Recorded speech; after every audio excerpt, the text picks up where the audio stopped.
At 2:14 a.m., labor pains hit.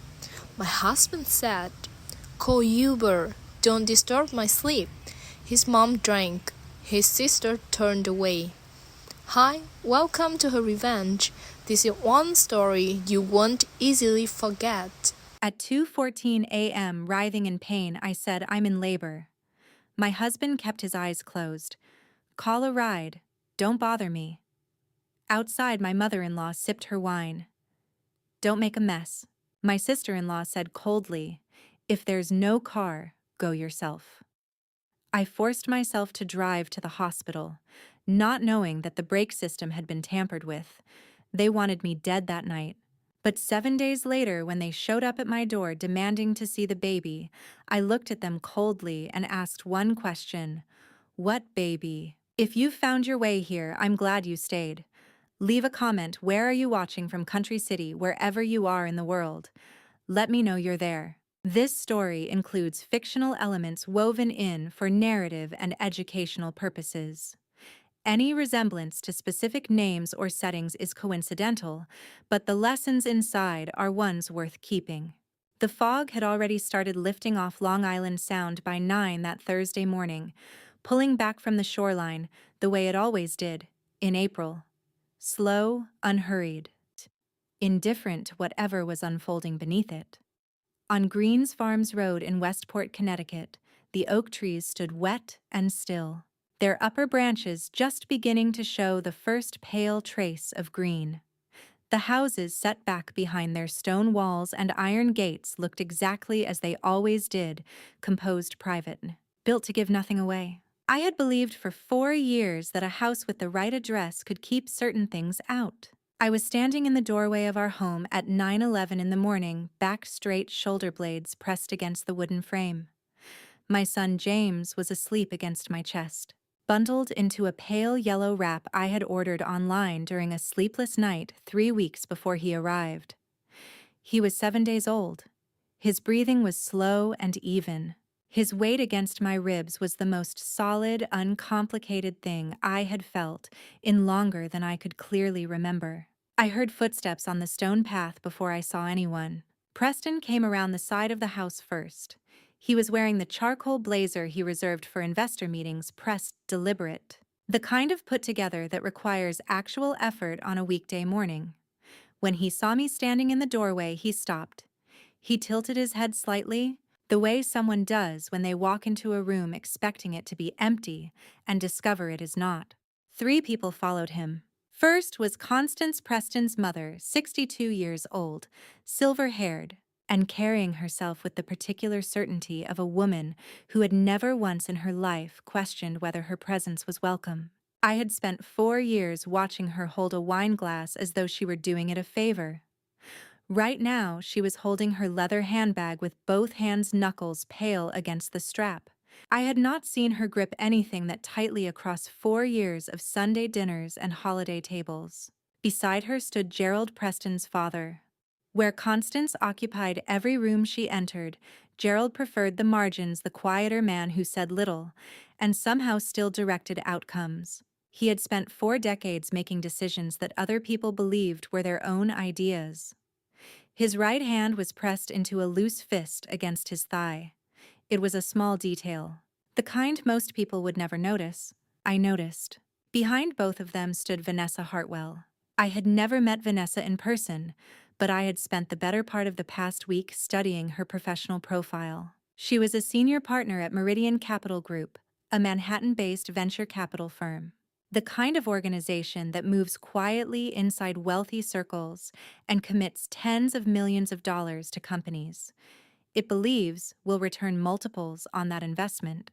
Vanessa was the person Meridian sent when the stakes were high enough to require someone who did not flinch. She was dressed exactly as she appeared in her firm's online directory, sharp, composed, nothing careless anywhere on her. But she was not looking at Preston the way a senior investor looks at a partner after a catastrophic financial failure. She was not looking at Constance or Gerald or the house behind me. She was looking at me. What I saw in her expression was not grief, and it was not fury. It was calculation, the careful, patient look of someone who has come to negotiate and still believes she holds a card worth playing. Whatever had brought Vanessa Hartwell to a private residence in Westport on a Thursday morning, it was not loyalty to Preston. It was something she needed, and she believed I had it. Preston took a step toward the door. "Where's the baby?" he asked. Just that. No greeting, no apology, no explanation for why he was standing on the front path of our home alongside his mother, his father. And a woman I knew had received a phone call from him at 2:23 in the morning at the exact moment I was driving myself alone to the hospital. I looked down at my son, at the soft curve of his cheek resting against my collarbone, at the way his fingers had curled into small, complete fists even in sleep, as if somewhere beneath all that newness he already understood that the world required a person to hold on. Then I looked back up at Preston. "What baby, Preston?" The four of them went still. Preston's face moved through several expressions without finishing any of them. Constance's grip on the handbag tightened further. Gerald's jaw set in a way I recognized from every dinner conversation he had ever quietly controlled. And Vanessa's eyes did not change at all. She simply held my gaze with the focused patience of someone who has not yet found her opening, but has not stopped looking for it. That was when I understood something I had not fully seen before I opened the door. They had not come here together because they were united. They had come for separate reasons. And at least one of them had come specifically because she needed something only I could give her. "Let me take you back," I said, "to where this actually started. 7 days. That was the entire distance between the woman standing in this doorway and the woman who had stood in another one without light, without help, and without the slightest understanding yet of how large the thing already in motion around her truly was." James shifted slightly against my chest and settled again without waking. He slept through all of it, through the silence, through Vanessa's calculating eyes, through the particular weight of the morning air on Green's Farms Road. He had only been in the world for 7 days. He did not yet know what this world could ask of a person. 7 days ago, I was standing in a different doorway, darker, quieter, and just safe enough to fall apart in. The hallway outside our bedroom had no nightlight. I had meant to install one 2 months earlier. When my center of gravity shifted and the 3 a.m. bathroom trips became a nightly negotiation with darkness, I kept telling myself there was time. There was always going to be time. At 1:47 in the morning on April 11th, the first contraction arrived before my mind had any say in the matter. Sharp, low, and precise, the kind of pain that begins somewhere deep in your body and expands until it owns the entire lower half of you. I had read enough to recognize it. Nothing I had read had prepared me for how completely it took over. I was barefoot on the oak hardwood floor, one hand braced flat against the plaster wall, breathing through my mouth the way the prenatal instructor had demonstrated 3 months earlier in a community center off Post Road.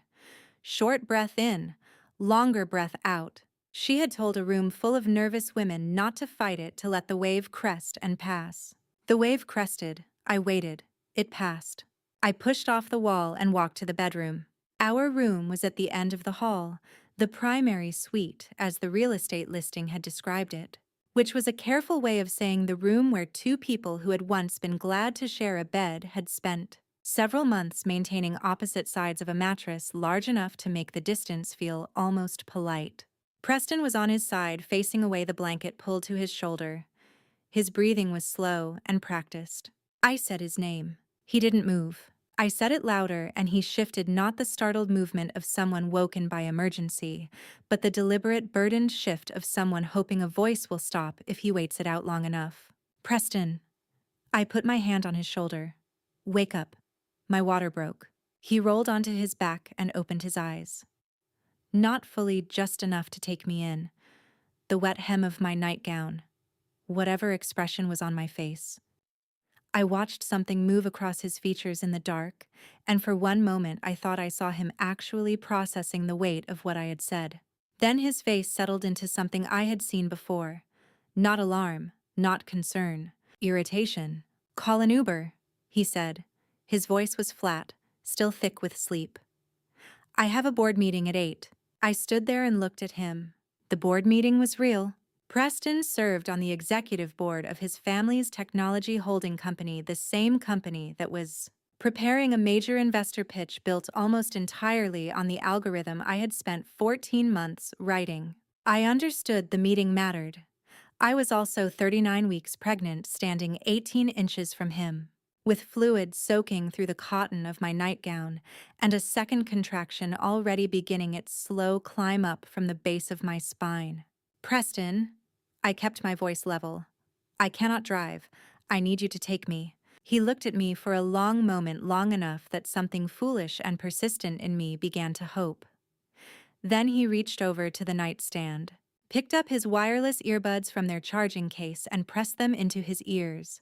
Left one first, then right. The whole thing took about 8 seconds.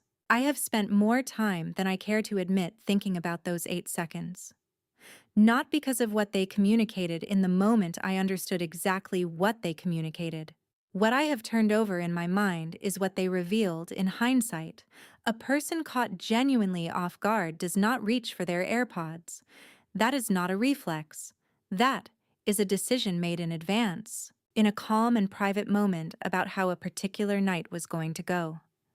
Somewhere underneath the performance of being asleep, Preston had been awake enough to decide that whatever I needed tonight was not going to be his responsibility. "Please keep it down," he said, and turned back toward his side of the bed. I stood in the doorway and looked at my husband's wireless earbuds in blanket resettled, the measured rise and fall of his shoulders already returning to something like sleep. And I thought about a conversation we had had 14 months earlier, before the pregnancy, before the IVF. There had been a quiet, careful discussion, the kind that happens when two people are trying to build something together, and one of them starts to understand that something may not be working the way it should. I had asked Preston to see a specialist. He had eventually agreed the way he agreed to things he found inconvenient through enough patient repetition that he could frame the decision as mutual. The doctor he chose was one Gerald had recommended. An office in Stamford, a composed man with neat handwriting and a set of results that Preston reported as coming back entirely normal. I had asked to see the paperwork. He said he had left it at the office. I asked again a week later. He said he would find it. He never found it. There had been an accident in 2019, a motorcycle, a winter road outside Hartford that Preston had described as minor and fully recovered from. He had not mentioned it again. I had not thought to ask. I did not know yet, standing in that hallway, everything those test results actually contained, or what the Dr. Gerald had recommended had been paid to say, or what the specific convenience of a wife who believed her husband was fertile had been worth to the people managing the situation from behind the scenes. That knowledge would come later, piece by careful piece. What I knew in that moment was smaller and more immediate. The man in that bed had made his decision, and waiting for him to reverse it was time I did not have. I pulled the bedroom door shut behind me. Not hard. Not with any performance of feeling. Just the quiet click of a door closed the way you close something you are finished with for the night. I stood in the hallway for 3 full breaths. Then I walked to the kitchen. Because somebody had to figure out how to get me to the hospital, and I had just understood that somebody was going to have to be me. The kitchen light buzzed on and threw its pale blue-white wash across the granite countertops, and I stopped in the doorway when I saw them. Constance was seated at the kitchen island with a glass of wine she had apparently helped herself to from the cabinet where we kept the good bottles. Tatum was at the far end of the counter, laptop open, earpiece in one ear, her eyes on her screen in the particular focused way that communicated. She was aware you had entered the room and had decided not to acknowledge it. They had been here since 8. A strategy dinner Preston had called it, final preparations for the Meridian Capital pitch. I had made myself available for 2 hours and then gone upstairs when the conversation had moved, as it always did, to territory that apparently did not require my presence. I had not expected them to still be here at 2 in the morning. I had also not expected to be standing in the kitchen doorway in a wet nightgown at 2 in the morning, but the night had already produced several things I had not expected. The first contraction since the hallway arrived without warning, low and sharp, the kind that pulls the breath out before you can prepare for it. My hand went to the counter edge. I leaned into it. Constance looked up from her wine glass. "For goodness sake," she said in the tone she reserved for household inconveniences. "Get yourself off the floor before you do it on the hardwood. Do you have any idea what water damage does to white oak?" I was not on the floor. I was leaning against the counter. I did not correct her. "My water broke," I said. "I need someone to take me to the hospital." Tatum did not look up from the laptop. "I'm on a call with the Meridian team in 20 minutes, she said. "Use the app." "I've tried the app. 3 drivers have canceled." "Try again." She turned a page on the notepad beside her. "Preston said you had a bag ready. This was the plan." I looked at Tatum for a moment at the careful, composed profile of a woman who had just told a 39-week pregnant person that canceling Uber drivers was a logistical problem to be solved independently. Then I looked at Constance, who had turned back to her wine. "Constance," I said, "please." "Nora." She set the glass down with the precise click of someone making a point. "You have been preparing for this for 9 months. You are not the first woman to go into labor. Preston has an obligation tomorrow morning that affects this entire family's financial future. Tatum has work that cannot be moved. And I did not drive 40 minutes from Fairfield to spend the evening managing a situation that was always going to resolve itself one way or another." She picked up her phone. "I'll call you a car service. Give me a moment." She did not call a car service. She opened her email. I pushed off the counter and walked to the far end of the kitchen where I had left my phone charging beside the coffee maker. Another contraction started its slow climb, and I pressed my palm flat against the cold granite and breathed and counted and waited. I called Elliot. It rang 4 times and went to voicemail. He was working. He always worked late with his phone face down, which I knew, and which I had been counting on not being true tonight. I hung up and called Preston. His phone rang once. The hard, immediate silence of a declined call. Then voicemail. He had turned it off. He had been awake 40 seconds ago. I had heard his movement in the bedroom when I left the hallway. He had turned off his phone. I opened the messaging app. I typed slowly, stopping twice for contractions. "Preston, I'm in so much pain, not just from labor." I read it back. 10 words. True and too late, and addressed to a man who had turned his phone off. I deleted it without sending. Behind me, Constance said something to Tatum in the low, efficient register they used when they did not want to be heard clearly. I caught the word timing and the word inconvenient, and then a silence that was not in any meaningful sense a concerned one. I looked up from my phone. Through the kitchen doorway I could see the light I kept on in James's room, the warm glow I had installed myself at 7 months pregnant. One hand on the drill and one on the stud finder. The walls in there were painted Silver Lake. A soft blue-gray I had chosen alone and applied in 2 careful coats. While Preston was at a meeting, he said he could not move. The crib had arrived in 12 pieces and taken me 4 evenings to assemble. The mobile above it, white stars on a pale field I had hung on a Sunday. He had never asked to see inside that room, not once. I thought about October. Gerald at my kitchen table with his leather folder pointing to highlighted lines and calling them standard. Moving through the pages with the confidence of a man who knew exactly what was on every one of them. I had signed where he pointed because I had been 6 months pregnant and exhausted, and I had believed in the specific way you believe things when you have not yet been given a specific reason not to. That the people around me were not my enemies. I had not read page 11. I had not read page 19. Constance set her wine glass in the sink. "The car service needs 25 minutes, she said, which I did not believe because she had not made a call. "You'll be fine. First labors take hours." Tatum closed her laptop. "We should get on the road," she said to her mother. Not to me. "I need to be home before the Tokyo call." I watched them gather their things. Tatum's jacket. Constance's handbag held as always with both hands, the knuckles white against the strap. They moved through the kitchen with the brisk efficiency of people who had concluded their business and were ready for the next thing. At the doorway, Constance paused. "Text Preston when you're admitted," she said. "He'll want to know how it goes." Then she walked out. Tatum followed without looking back. The front door opened and closed, and the house went quiet in a way it had not been for hours, a specific weighted quiet that had nothing to do with peace.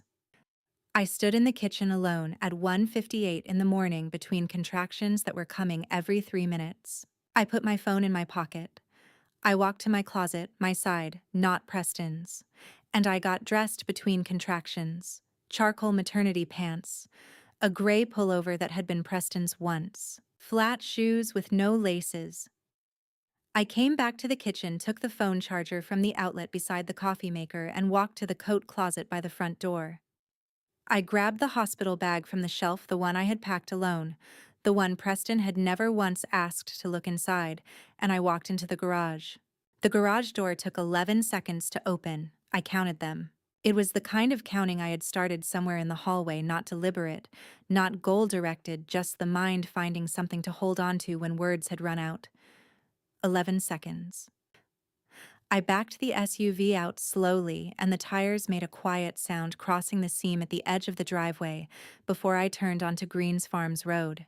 April in Westport at 2:14 in the morning was a different place entirely from the neighborhood I moved through during daylight. The houses had gone dark and interior showing nothing. The street lamps set at regular intervals threw pale amber light that illuminated the ground directly beneath them and left everything between in shadow. I could see the tops of the oak trees against a sky that held scattered clouds, and between them stars of the kind that only reveal themselves this late, when the suburb has finally quieted down enough to stop drowning them out. I turned south onto Post Road. US 1 at this hour was a different road than the one I drove to pick up groceries or drop off dry cleaning. Broader, emptier. The overhead lamps ran the length of it in both directions, turning the asphalt a pale industrial silver. I merged into the right lane, both hands on the wheel, and held a speed my body could manage. Not fast, not slow enough to be careless. Just forward. 2:14, I said out loud. Breathe. My own voice in the car sounded too present and too alone.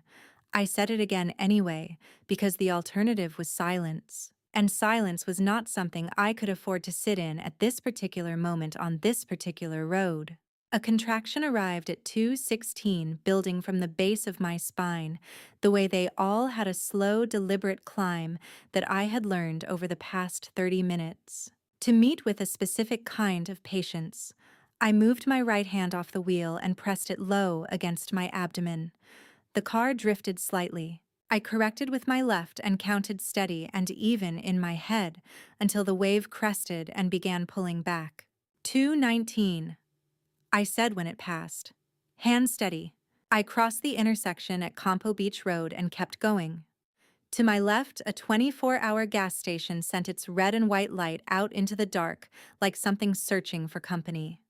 Ahead, a traffic signal cycled through green to yellow to red, and I was the only car at the intersection. I sat there and looked at both directions of the cross street, empty, absolutely still, the signal doing its patient work for an audience of one at 2:21 in the morning. Something broke loose in my chest, and I laughed. Not the kind of laughter that comes from something being funny.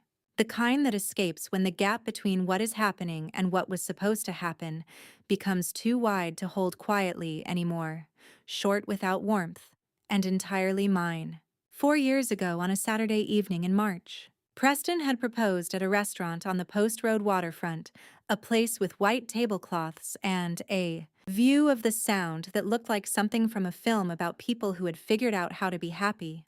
He had held my hand across the table and said, "I'll always be there." 3 words. I had believed them with the kind of conviction that belongs to a person who has not yet learned the difference between someone meaning something and someone saying it in the right way at the right moment to produce the right response. I had been 30 years old and holding a ring and looking across the table at a man who knew exactly what he was doing. The light turned green. I drove. The road curved gently past Campo Road, a long arc, where my hands followed the wheel without having to think too much about it. At 222, taking that curve, I pressed the brake to manage the bend, and the car's response lagged for a fraction of a second, not absent, not alarming. Just a brief hesitation between the pressure of my foot and the deceleration I expected. Half a heartbeat's delay. I glanced at my right leg. My calf muscle had been clenched for the past 20 minutes, bracing through contractions, and my whole lower body was doing its best to keep up with several things at once. I flexed my ankle and pressed the brake again on a clear stretch of road. The car stopped exactly as it should. I attributed the moment to the state of my nervous system and moved on, because I did not have the capacity to investigate anything that was not actively threatening me, and because the road ahead was straight and the hospital was 9 minutes away. I would think about it later. Later was something I was still planning to reach. 225, I said. You can do this. A contraction arrived harder than the ones before it, the sharp climbing kind that takes the breath before you have a chance to prepare. I drew a long, slow inhale through my nose, pressed my palm flat against my lower abdomen, fixed my eyes on the center line, and counted to 5 in the back of my mind. The wave peaked. I exhaled. It pulled back. 229. I said to the empty road. Almost there. The Norwalk Hospital campus appeared at 2:38, the entrance sign lit from below the long drive curving toward the emergency department. I pulled into the drop-off lane at an angle that suggested I had stopped caring about geometry some time ago. I did not straighten the car. I cut the engine, reached to the back seat for the hospital bag, pushed open the door, and stood up into the cool April air. The automatic sliding doors of the emergency entrance were lit the way hospitals are at every hour, relentless, indifferent to the time of day, functioning for whoever arrived, without asking why or how they had gotten there alone. Through the glass, I could see the reception desk and the corridor beyond it, blue, white, and purposeful. A young man in a dark security uniform came through the doors the moment he caught sight of me approaching. He was moving quickly, efficiently, one hand already on a wheelchair, his face set in the careful professional composure of someone trained to appear calm, regardless of what they were actually seeing. He stopped the chair in front of me, and then he spoke. Not harshly, not with clinical distance. What he said was the most honest thing anyone had put into words and directed at me in 4 full years. Are you alone? The security officer, his badge read, Officer Dale. His voice was careful without being unkind, had said those 3 words the moment he stopped the wheelchair in front of me, and they landed somewhere much deeper than a routine intake question had any business landing. Not harshly, he had not meant them to cut. But certain questions have a way of finding the truest thing beneath whatever composure a person is holding together, and that one found mine without any effort at all. I looked at the floor for a moment. The entrance linoleum was institutional gray, with a faint blue undertone scuffed in the predictable places that hospital floors always are. Then I looked back up at Officer Dale, early 20s. The practiced calm of someone trained to manage situations that have already gone sideways, and gave him the only answer that was available to me. Yes, I said. Nothing else. No brief explanation of how I had arrived at a hospital entrance at 2:38 in the morning without another adult who thought to be here. No context, no apology, no performance of a woman who had not quite grasped the shape of her own situation. Just the word and the nod that followed, and the quiet of Officer Dale maneuvering the chair so I could sit down. He pushed me through the sliding doors without asking anything further. That was in the moment the second most generous thing anyone had done for me that night. The first had been the red light on Post Road that had given me something to look toward on an otherwise empty road. The emergency intake desk was staffed by a woman who had clearly been working since well before midnight and expected to be working long after I left. She pulled up my file, asked the standard questions, and set a clipboard in front of me. I signed the forms between contractions, the pen slipping on the third one, dropping off the edge of the clipboard and clicking against the floor, and I leaned down and picked it up before anyone else had a chance to move. A small thing, But the night had already taken more than enough from me, and I was not in the business of giving away what I did not have to. A nurse came around from the corridor beyond the desk, took one look at me with the focused assessment of someone whose entire career is built on reading people quickly and accurately, and introduced herself as Patricia. Nurse Patricia was somewhere in her mid-50s, steady and compact, with the kind of face that has absorbed enough difficult situations to stop being rattled by them without ever becoming indifferent to them. She had worked labor and delivery at Norwalk Hospital for 22 years. She told me not as small talk, but the way a person states a credential that is meant to carry weight. She checked my admission paperwork, noted what was missing, completed what she could, and did not once ask about my husband. She did not need to. Officer Dale's first question had already told her everything the forms had not. She walked me to the delivery room herself. What followed was the longest 2 hours and 14 minutes of my life, measured in 4-minute intervals, and the texture of a white ceiling I stared at until I had memorized every seam and scuff mark on it. The contractions had moved past the building. Preliminary variety of early labor into something far more deliberate, each wave arriving with the flat authority of something that cannot be reasoned with or delayed. I breathed the way I had been taught. I counted when counting helped. I traced a scuff mark on the ceiling tile 2 feet left of the overhead light and lost count of how many times I came back to it. Nurse Patricia stayed past the end of her shift. I know this because another nurse mentioned it in the corridor around 3 in the casual way of someone noting an unremarkable fact, and because Patricia did not leave. She checked the monitoring equipment, refilled the water cup I had not asked her to refill, and said very little that was not necessary. At some point in the deepest part of the night, during a contraction that took every available resource and then came looking for more, she placed her hand over mine on the bed rail. She didn't say anything. She just held on. I thought in the brief space between the peak of that contraction and its withdrawal about the number of people in my life who had made large and audible promises about showing up when it mattered. I thought about how different presence looks in practice, how quiet it is, how it does not announce itself, how it simply remains. James arrived at 4:52 in the morning. He did not cry right away. The room had been full of effort and direction in the final minutes, voices measured and purposeful. And then, with the abrupt completeness of a story reaching its last word, it went still. I heard Patricia say something low and clear. I felt the weight of him before I saw him clearly. Warm, compact, real in a way that nothing had felt entirely real in a very long time. They placed him on my chest. He opened his eyes briefly, unsteadily, the way of someone who has just arrived somewhere completely new and is trying to understand where they are.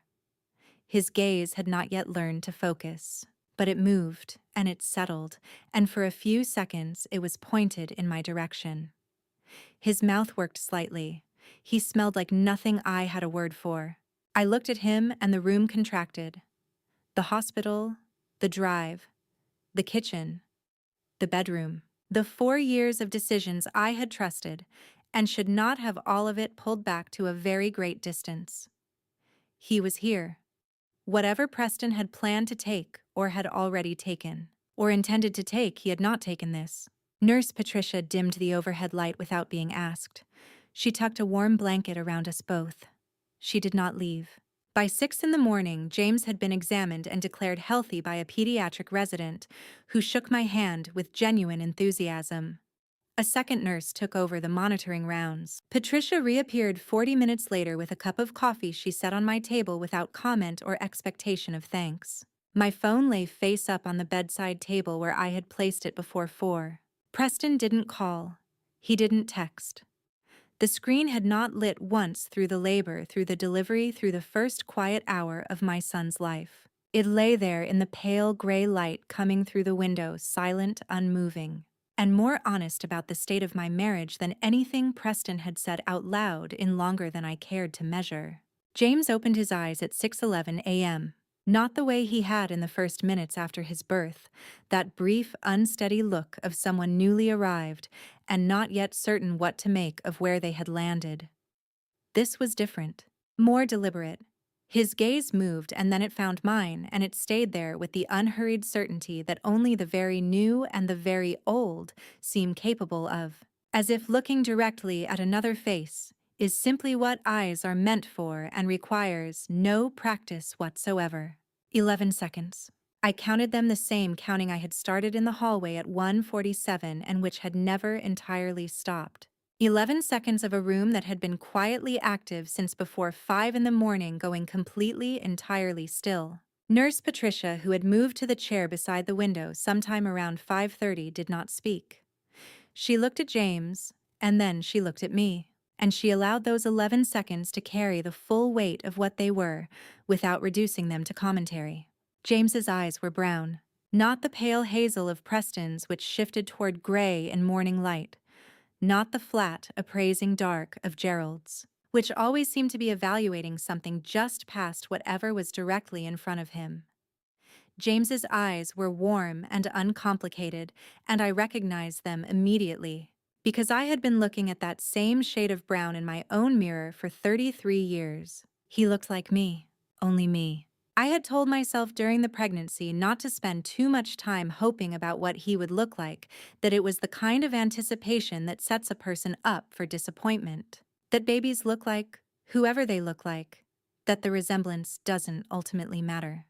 What I had not let myself say out loud, even privately, was what it would have meant if he had looked like Preston. If every morning for the rest of his childhood I had looked at my son's face and seen a reflection of the man who had listened to me go into labor and reached for his earbuds. I looked at James's brown eyes at 6:11 in the morning and understood something I had not fully stated to myself before. The only thing inside that house that had been entirely mine, not co-signed, not held in a trust document I had not had the energy to read carefully, not shared by default or by law or by the particular logic of 4 years of marriage was this, and I had managed to carry it out with me.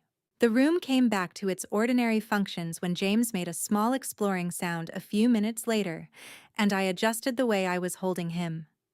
Patricia stood from her chair, checked the monitoring equipment, noted something on the tablet she carried, and on her way back past the window she glanced at my phone where it lay on the bedside table. She said nothing, but she looked at it the way a person looks at something they have already understood: a brief, complete assessment of a dark screen and the total absence of notifications. She drew no conclusion out loud. She offered no sympathetic expression. She simply noted it and moved on, and that restraint was more respectful than any words she might have chosen. The morning continued its regular rotations. A resident arrived at 7:30 to examine James and confirmed everything was proceeding as it should. Breakfast came on a tray at 8, which I managed with one hand.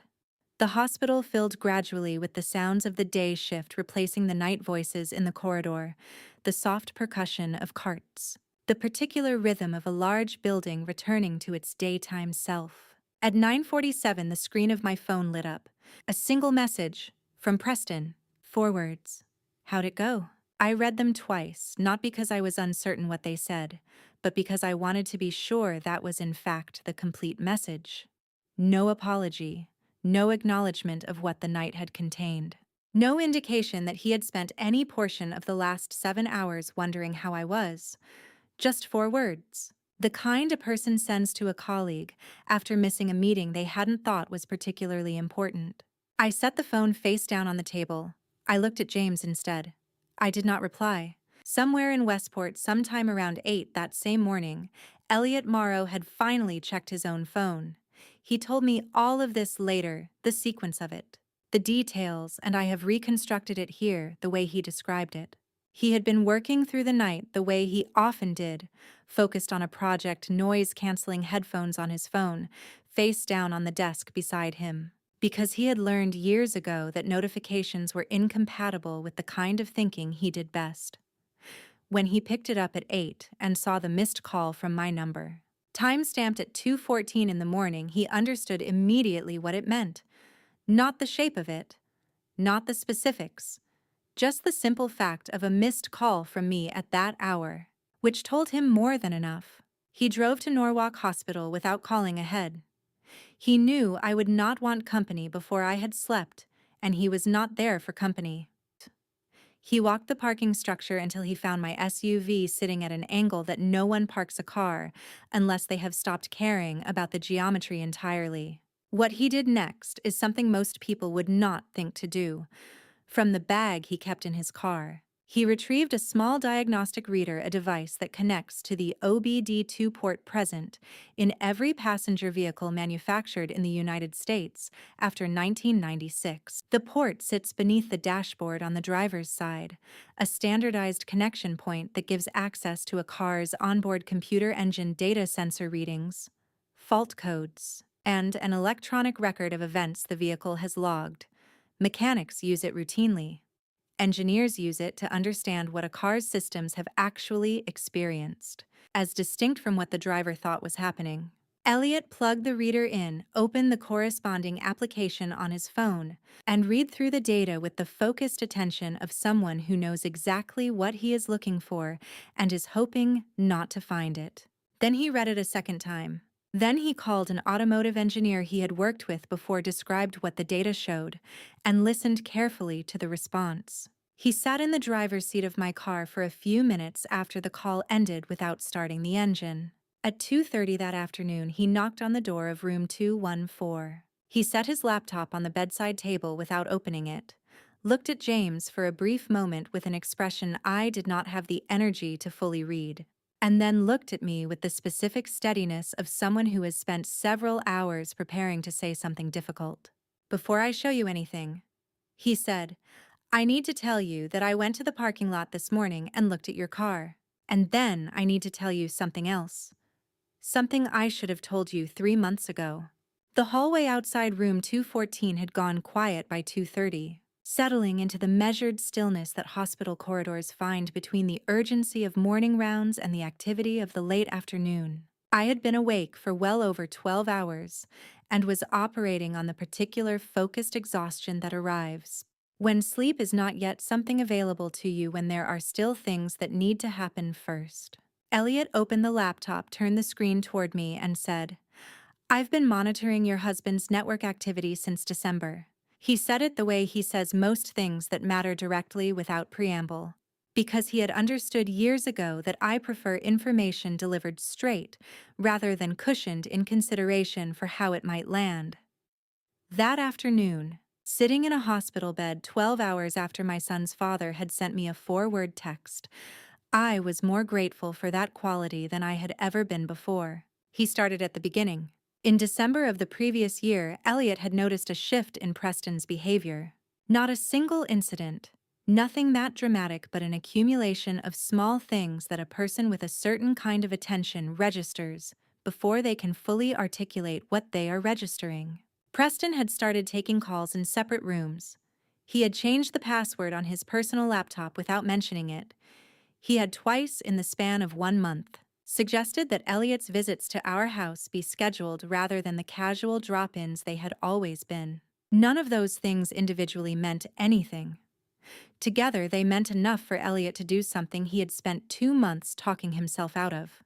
When he came over in December nominally to upgrade the home network router and improve wireless coverage in the back of the house, he also installed 3 additional security cameras in the main hallway and the living area, and configured the home network monitoring software to log every device that connected to our Wi-Fi.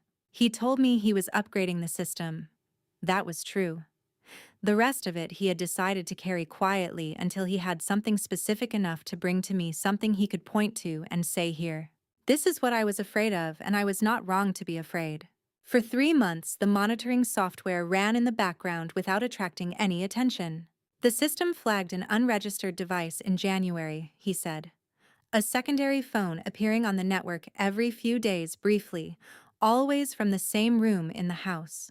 It was connecting to one number repeatedly. I traced the number in February. He pulled up a contact profile. Vanessa Hartwell, senior partner, Meridian Capital Group, based in Manhattan. Below the professional headshot was a summary Elliot had built himself. Meridian's investment-focused current portfolio and the name of the company in Preston's family holdings that had been in quiet, preliminary discussions with the firm since the previous spring. I had heard the name Meridian before. 3 times in the past month, in fact, and each time I had asked Preston about it, he had redirected the conversation with the smooth, unhurried efficiency of someone who had practiced doing so without appearing to. The deal they were structuring, Elliot said, was a $50 million investment. The asset being sold was your algorithm, not the family company's, not Preston's. Yours. The code you wrote over 14 months. Gerald had represented to Meridian that the intellectual property rights had been properly acquired, which is why he needed your signature on those documents in October. He gave that a moment to settle without adding anything further. Show me the footage, I said. He opened a second window. The timestamp in the corner read 02/16/04. The camera angle covered the main hallway of our house. Looking toward the bedroom end, one of 3 cameras he had installed in December positioned in common areas with a clear sightline to the primary entry points of the house. The footage was clear. Preston came out of the bedroom 41 seconds after the front door had closed behind me. He was not groggy. He was not moving the way a person moves when they have been woken from actual sleep. He moved with the purposeful alert step of someone who had been waiting for a specific sound, the particular sound of a door closing, and was now doing the thing they had been prepared to do. He went directly to the bedside table on his side of the room, visible at the edge of the camera's angle, and retrieved something from the second drawer. A phone I had never seen before. He walked to the window with it. The call connected at 2:16 and 18 seconds, Elliot said. It lasted 14 minutes and 7 seconds. I watched Preston pace slowly beside the window, the same window that looked over the front driveway where my car had been sitting 30 seconds earlier. At 2:23, even through the angled footage, I could see his posture change. His shoulders dropped, and he laughed. Not a polite laugh, not a quiet one.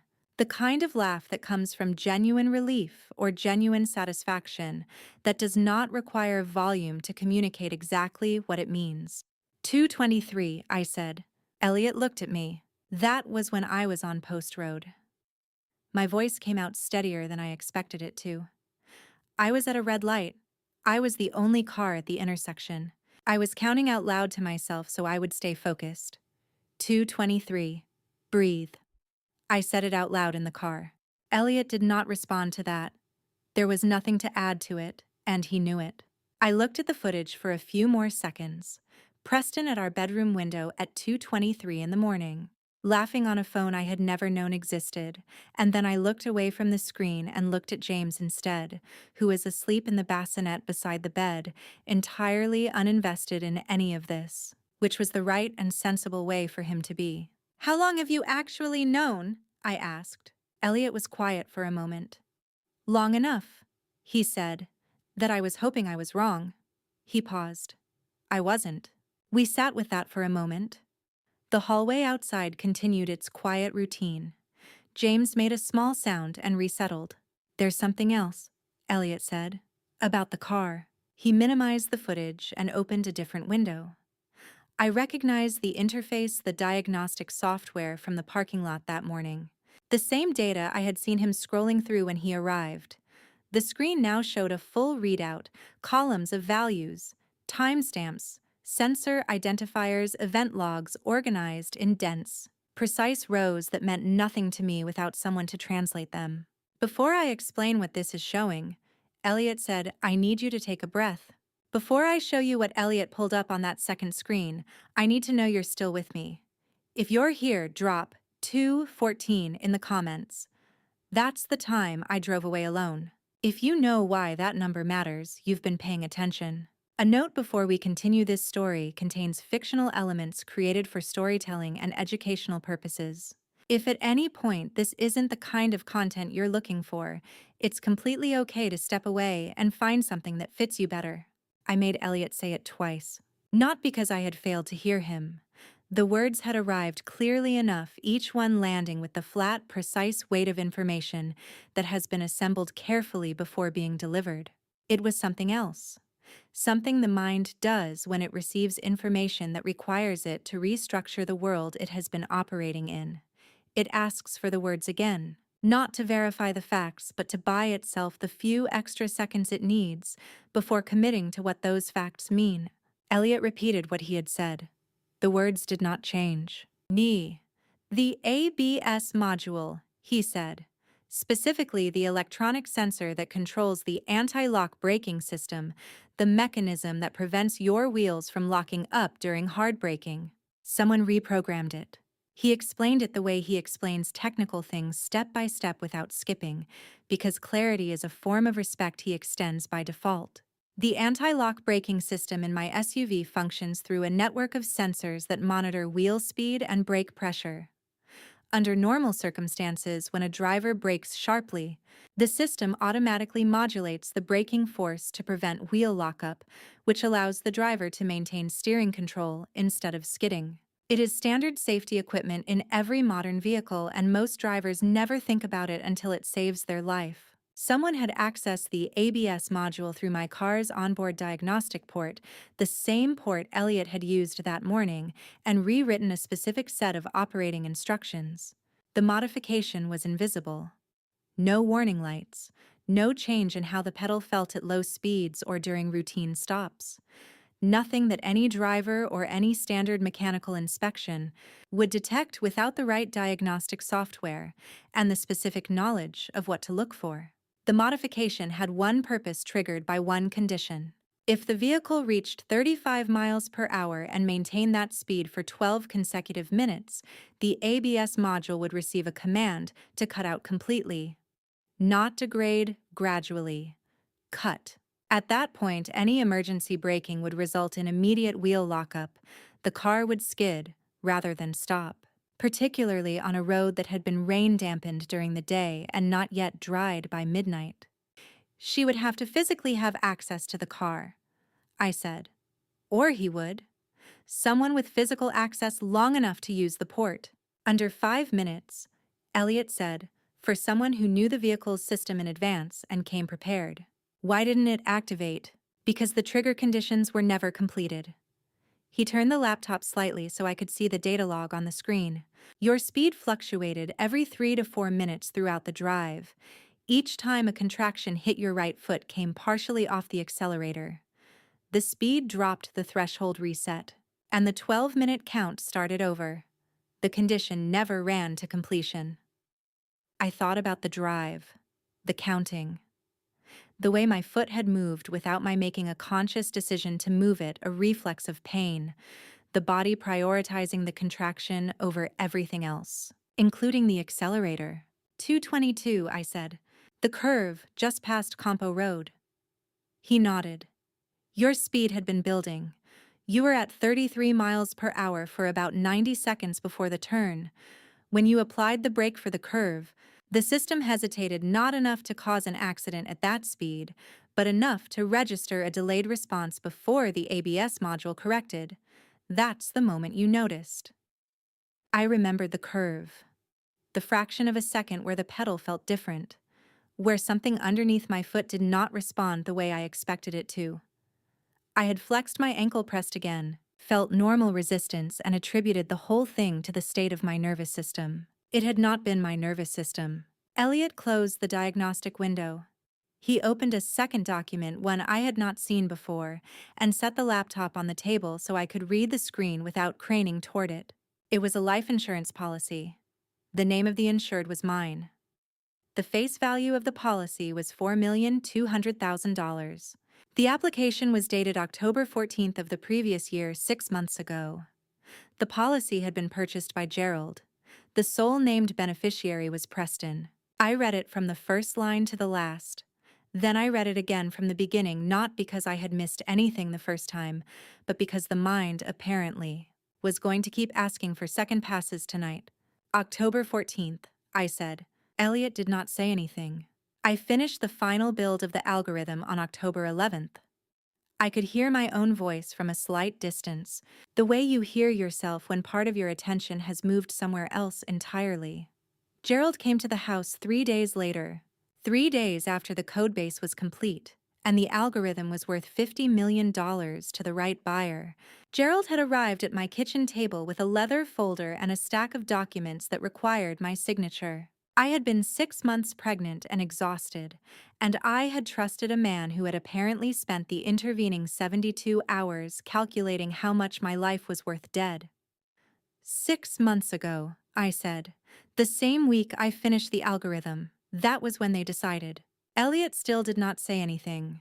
He understood as I did that there was nothing useful to add to that sentence. I set the laptop aside and stood up slowly, my body registering its objections, but ultimately cooperating.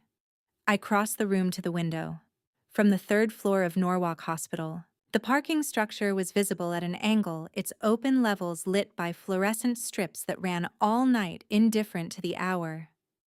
On the 2nd level, I could see my SUV, still sitting at the off-center angle I had parked it in at 2:38 that morning. Someone had sat in that car, had plugged a device into the port beneath my steering column, had written instructions into the brake module that were designed to activate on the specific kind of long, late-night drive that a woman alone in labor might take, had then walked away and left the car in the driveway and gone inside to wait. I had been looking at the parking structure for a while before I realized Elliot had gone quiet behind me. I turned around. His expression was careful in the specific way of someone who has one more thing and is deciding how to begin. "Nora," he said, measured, deliberate. "When did you last open your prenatal vitamins, and who was the last person who had unsupervised access to your kitchen?" The dinner tray had been cleared by the time Elliot reached into his bag and set a printed photograph on the bedside table in front of me. The hallway outside had shifted to the quieter rhythm that hospital evenings find somewhere around 9, the purposeful activity of daytime replaced by something more watchful and contained. The overhead lights in the corridor had been dimmed. James was in the bassinet, settled after a feeding breathing in the steady, industrious way of someone who has recently done something significant and is properly recovering from it. Elliot set the photograph down without saying anything first. He let me look. It had been taken through a window. The angle was from outside the house, from the narrow side yard between the main structure and the property fence, a position that would be invisible from the street, but that had a clear, unobstructed view through the kitchen window.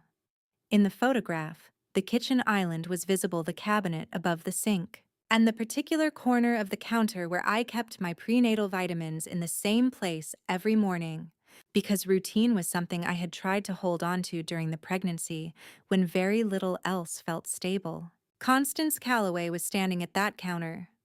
Her back was partially turned toward the window, but not fully enough that the angle caught the motion of her right hand extended toward the cabinet, and her left hand held at a level consistent with someone managing something small, something palm-sized. The timestamp in the corner read, March 20th, 3 weeks before James was born. I remembered the visit. It had been a Thursday afternoon. Constance had called approximately an hour before, more notice than she usually gave, and not enough to feel like a planned occasion. She said she was in the area and had made a casserole she wanted to drop off, which was the first time in 4 years of marriage that Constance had brought food to our house for any reason other than a catered event she had organized herself. I had accepted it with the particular calibrated gratitude you offer when someone does something unexpected that you have not yet decided what to make of. We had spoken briefly in the entryway. She had followed me to the kitchen when I offered tea. She had been in the kitchen while I took a call in the adjacent dining room. 12 minutes, approximately the length of the call I could no longer remember the content of. 12 minutes alone in a kitchen with a clear view of the cabinet where my vitamins were kept in a bottle that was opened and closed every morning and that I had never thought to look at twice. "Elliot," I said, "you called my doctor." "Before I came up this afternoon," he said. "With your permission, I called Dr. Fields while I was still in the parking structure and asked her to pull your delivery blood work. She reviewed it and called me back." He had it written down, a summary of what Dr. Fields had explained. Organized the way Elliot organizes things, he needs someone else to understand clearly. I read it while he spoke. Misoprostol is a medication used in obstetric medicine under controlled clinical conditions, prescribed by physicians to initiate or accelerate labor when medically necessary, to ripen the cervix in preparation for delivery, or to manage certain complications of pregnancy. It works by binding to receptors in the smooth muscle of the uterus and triggering contractions. The dosage and administration are carefully managed because the body's response to the drug is highly sensitive to quantity and timing. Too little, and there is no effect. Too much, administered without monitoring, and the results can be rapid, intense, and dangerous. The level of misoprostol in my blood work the morning of April 11th was not consistent with natural labor onset. Dr. Fields had told Elliot that the level suggested gradual accumulation over several days, small amounts, that would not on any given day produce a detectable response, but which would build until the body reached a threshold and responded. The night of April 11th, she said that threshold had been crossed. What presented to me as labor beginning on its own terms in its own time at 1:47 in the morning had in fact been initiated by something that had been introduced into my body without my knowledge or consent. The same night, someone had modified my car's brake sensor to activate at highway speed. I lifted James from the bassinet carefully, both hands, the way you hold something you understand now, in a way you did not understand an hour ago, and pressed him against my chest for a moment. He stirred, made a small sound of mild protest at the interruption, and resettled. I placed him back into the bassinet and kept my hands on the padded edge of it for a few seconds longer than the transfer required. My hands were shaking. Not from pain, not from exhaustion. From the particular cold trembling that arrives when the mind finally accounts for the distance between what a person has survived and what was designed to happen instead. I had been standing in a kitchen at 2 in the morning. I had been driving alone on a dark road at 2:22. I had arrived at a hospital, and I had had a son, and I was in this room. None of it had been an accident. All of it had been someone else's plan. This was not neglect, I said. My voice was steady in the way that things go steady past a certain point of understanding, not composure, but the absence of anything left to brace against. This was not cruelty in the ordinary sense of the word. This was a plan with a sequence and a timeline and a specific financial outcome attached to it. Yes, Elliot said. Who took that photograph? I was still looking at the bassinet. Dorothy, he said. I turned around and looked at Elliot. He looked back. Dorothy Calloway, Preston's grandmother, 78 years old, a small house in Fairfield, a woman the family discussed in the careful, slightly quieter register, people reserve for those they believe are no longer fully following along. At family dinners, she sometimes repeated questions she had asked 20 minutes earlier. Preston had mentioned more than once that she had good days and harder days, and that it was becoming more difficult to reach her. I had thought of her, if I am being fully honest about the attention I had paid, as peripheral, background. One of the inherited figures of a life I was still, after 4 years, only partly inside. I sat down on the edge of the bed. A person who had been standing outside a kitchen window in March with a camera was not peripheral. Had not been peripheral, apparently, for some time. That evening, sometime after 9, a nurse knocked on the door of room 214 and extended a small envelope toward me. My name was written on the front carefully, deliberately, in the kind of handwriting that takes more time than most people give it and intends to be read clearly. The nurse said a woman had left it at the front reception desk that afternoon and asked that it be delivered to me directly. She had not given her name. The envelope was still on the bedside table when she walked in. Dorothy Calloway arrived at room 214 at 10:15 Saturday morning, carrying a paper bag from the hospital gift shop in one hand and a small potted plant with a yellow ribbon tied around the base in the other. She was wearing a pale blue cardigan over a floral blouse, and she moved through the doorway with the measured, slightly tentative gait that I had come to associate with her over 4 years of family occasions. Careful steps, a slight pause at thresholds, a way of taking in a room that looked, from the outside, like gentle disorientation. She glanced around the room with an expression of mild, pleasant uncertainty. She smiled at James in the bassinet. She smiled at me with the specific warmth of someone who is happy to see you and is not entirely sure what your name is. Then she closed the door. She set the bag on the windowsill, placed the plant beside it, and pulled the chair from the corner of the room directly to the side of the bed. She sat down with her back straight and her hands folded in her lap and looked at me with eyes that were neither mild nor uncertain. They were blue, a clear, pale blue, and they were completely, entirely awake. They moved over the room with the quick, comprehensive attention of someone who has made a habit of reading situations before other people realize they are being read. "I don't have much time," she said. Her voice was different from any version of it I had heard before. No wandering quality, no half-finished sentences. Clear and precise. The voice of a woman who had prepared what she wanted to say and was going to say it efficiently. "They think I'm in the gift shop. I told the nurse at the desk I was looking for the elevator." I looked at her for a moment. "The envelope," she said, with a brief glance at the bedside table. "I left that yesterday afternoon. A precaution in the event that something prevented me from getting to you directly. The drive is inside it. Everything I have collected is on it. But I wanted to be here when you opened it, or at least to explain what you are looking at before you do." She settled her hands more firmly in her lap as though closing a parenthesis. "I have been pretending to lose my memory for 2 years," she said. She said it with no particular emphasis, the way a person describes a professional method they have employed successfully and see no reason to apologize for. Not completely, that would have been difficult to sustain and unnecessary.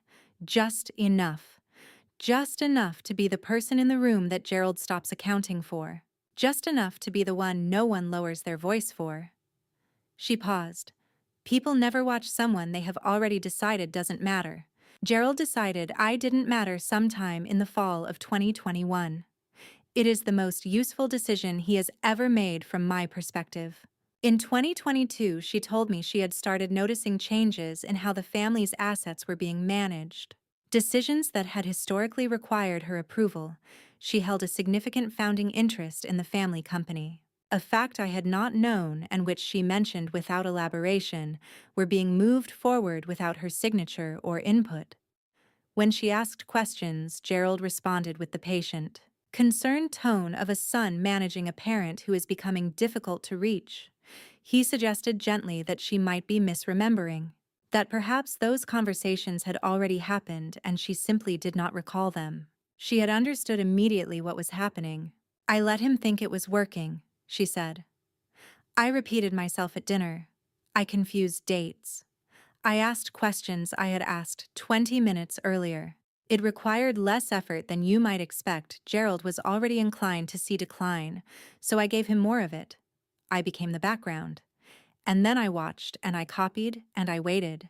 For 14 months she had copied documents, bank records, internal correspondence contracts, financial instruments material she still had legitimate access to as a founding shareholder, though that access had been increasingly and quietly narrowed. She had sent copies to a private attorney in New Haven, a woman with no connection to the Calloway family, who had been holding the files under attorney-client privilege. In October of last year, Dorothy continued, I had myself independently assessed at Yale New Haven Hospital. 2 neurologists selected by my attorney with no prior relationship to this family, both concluded in writing that I am fully legally competent. That documentation is in my attorney's possession. If Gerald ever attempts to formalize any claim regarding my capacity, it will be answered. She said it the way a person describes a tool they have maintained in readiness and have not yet needed to use. The files on the drive will show you the shape of what has been built, she said. The contracts, the insurance, the transfers, and there is a video file. I need you to watch that one when you feel ready, not before. It is the hardest thing on the drive, but it is also the most important. She stood then and looked at James. Something shifted in her face, not performance this time, but something that happened without her directing it. She looked at him for a long moment with an expression that was simply old and tired and glad. "He has your eyes," she said quietly. "I could see it the moment they placed him. Your eyes, exactly." A pause. Thank God. She did not say more on the subject. She straightened, smoothed the front of her cardigan, and took the empty paper bag from the windowsill, folding it once and tucking it under her arm as though completing a small errand. "I won't return today," she said. "It would attract attention. Someone from the family's side will come by before this evening, and I would prefer things appear undisturbed." She turned toward the door. And then, between one step and the next, in the space of perhaps 2 seconds, Dorothy Calloway rearranged herself. It was not dramatic. It was the opposite of dramatic. A softening at the corners of the mouth, a slight slackening of the jaw, a change in the quality of her gaze, from focused to gently unfixed. By the time her hand found the door handle, the sharp blue eyes had become the mild wandering eyes of an old woman who had found herself somewhere she had not quite intended. She opened the door and walked out into the corridor. To anyone who saw her, she would have looked exactly like a grandmother who had drifted into the wrong room and was finding her quiet way back toward wherever she had meant to be. For 2 years, she had not drifted anywhere by accident. The rain had started sometime before 7, tapping against the hospital window in the unhurried way of April weather that has nowhere particular to go, not a storm, just a steady gray commentary on the morning. Elliot had arrived before Dorothy before 10:15, before the conversation in the hallway, before any of it. By the time Dorothy left, he was still in the chair, beside the bed where he had been since 7. He had not moved. The laptop was open on the table. A coffee cup sat at the near edge of the bedside table, still giving off a thin thread of steam. He had not turned on the overhead light. He was reading something on the screen, with the focused quiet of someone who has been awake long enough to be past the point of restlessness and into the territory of simple waiting. "How long have you been here?" I asked. 7, he said. He did not look up. "Take your time." He meant with the morning, with the coffee, with whatever it was going to cost to look at what was on the drive. James was still asleep. I sat up, carefully reached for the coffee warm enough, and watched Elliot take the USB drive from his jacket pocket. He had taken it from the envelope after Dorothy left that morning and had not opened it. He had been waiting until I was awake and present, which was its own kind of quiet consideration from a person who had already been sitting in a hospital chair since 7 in the morning. He plugged the drive in. The file directory populated on the screen 9 individual files organized into 3 folders. He rotated the laptop so we could both read the screen without either of us having to crane, and we began at the beginning. The first file was the photograph from the kitchen window, the same one Elliot had printed and shown me the night before. Seeing it on the full screen, larger and with more resolution than the print, did not make it easier. The timestamp. The angle.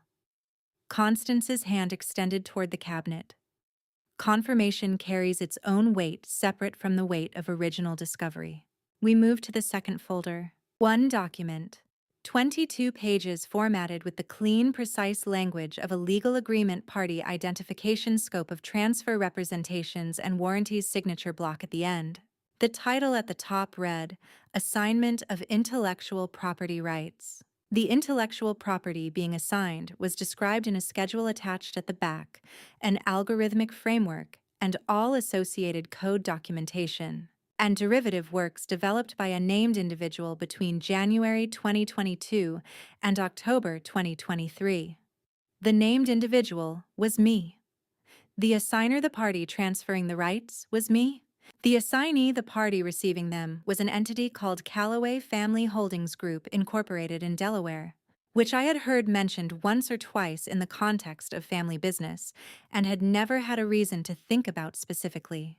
The stated consideration for the transfer of 14 months of my professional work, the system I had built from first principles, revised twice, debugged across 3 deployment environments, and had still been refining the morning my labor started, was $1 and other valuable consideration. In American contract law, a transfer of property requires what is called consideration, something of value exchanged between the parties, to make the agreement legally binding.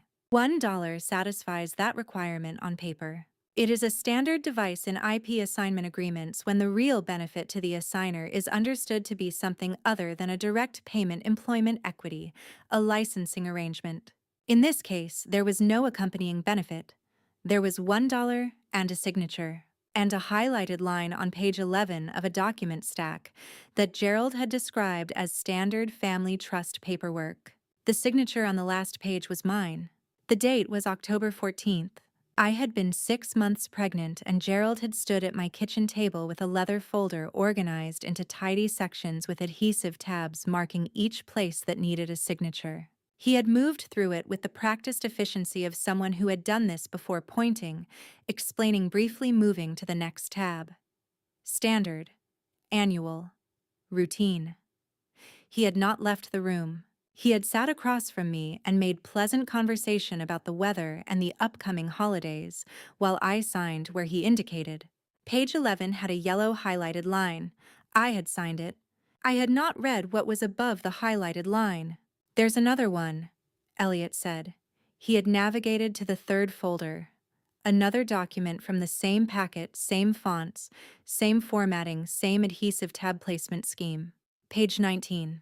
The life insurance policy. I had already seen the summary Elliot had prepared from his March research, but reading the full document now, within the same file as the IP transfer, knowing that both had been in the same leather folder on the same kitchen table, signed with the same pen during the same 40-minute visit on a Thursday afternoon in October, made the afternoon visible in a way that no summary could have conveyed. Gerald had walked into my house carrying two things. He had walked out with two signatures. One transferred the rights to what I had spent 14 months building. The other established a financial instrument that converted my death into $4,200,000 with Preston as the sole beneficiary. Two documents.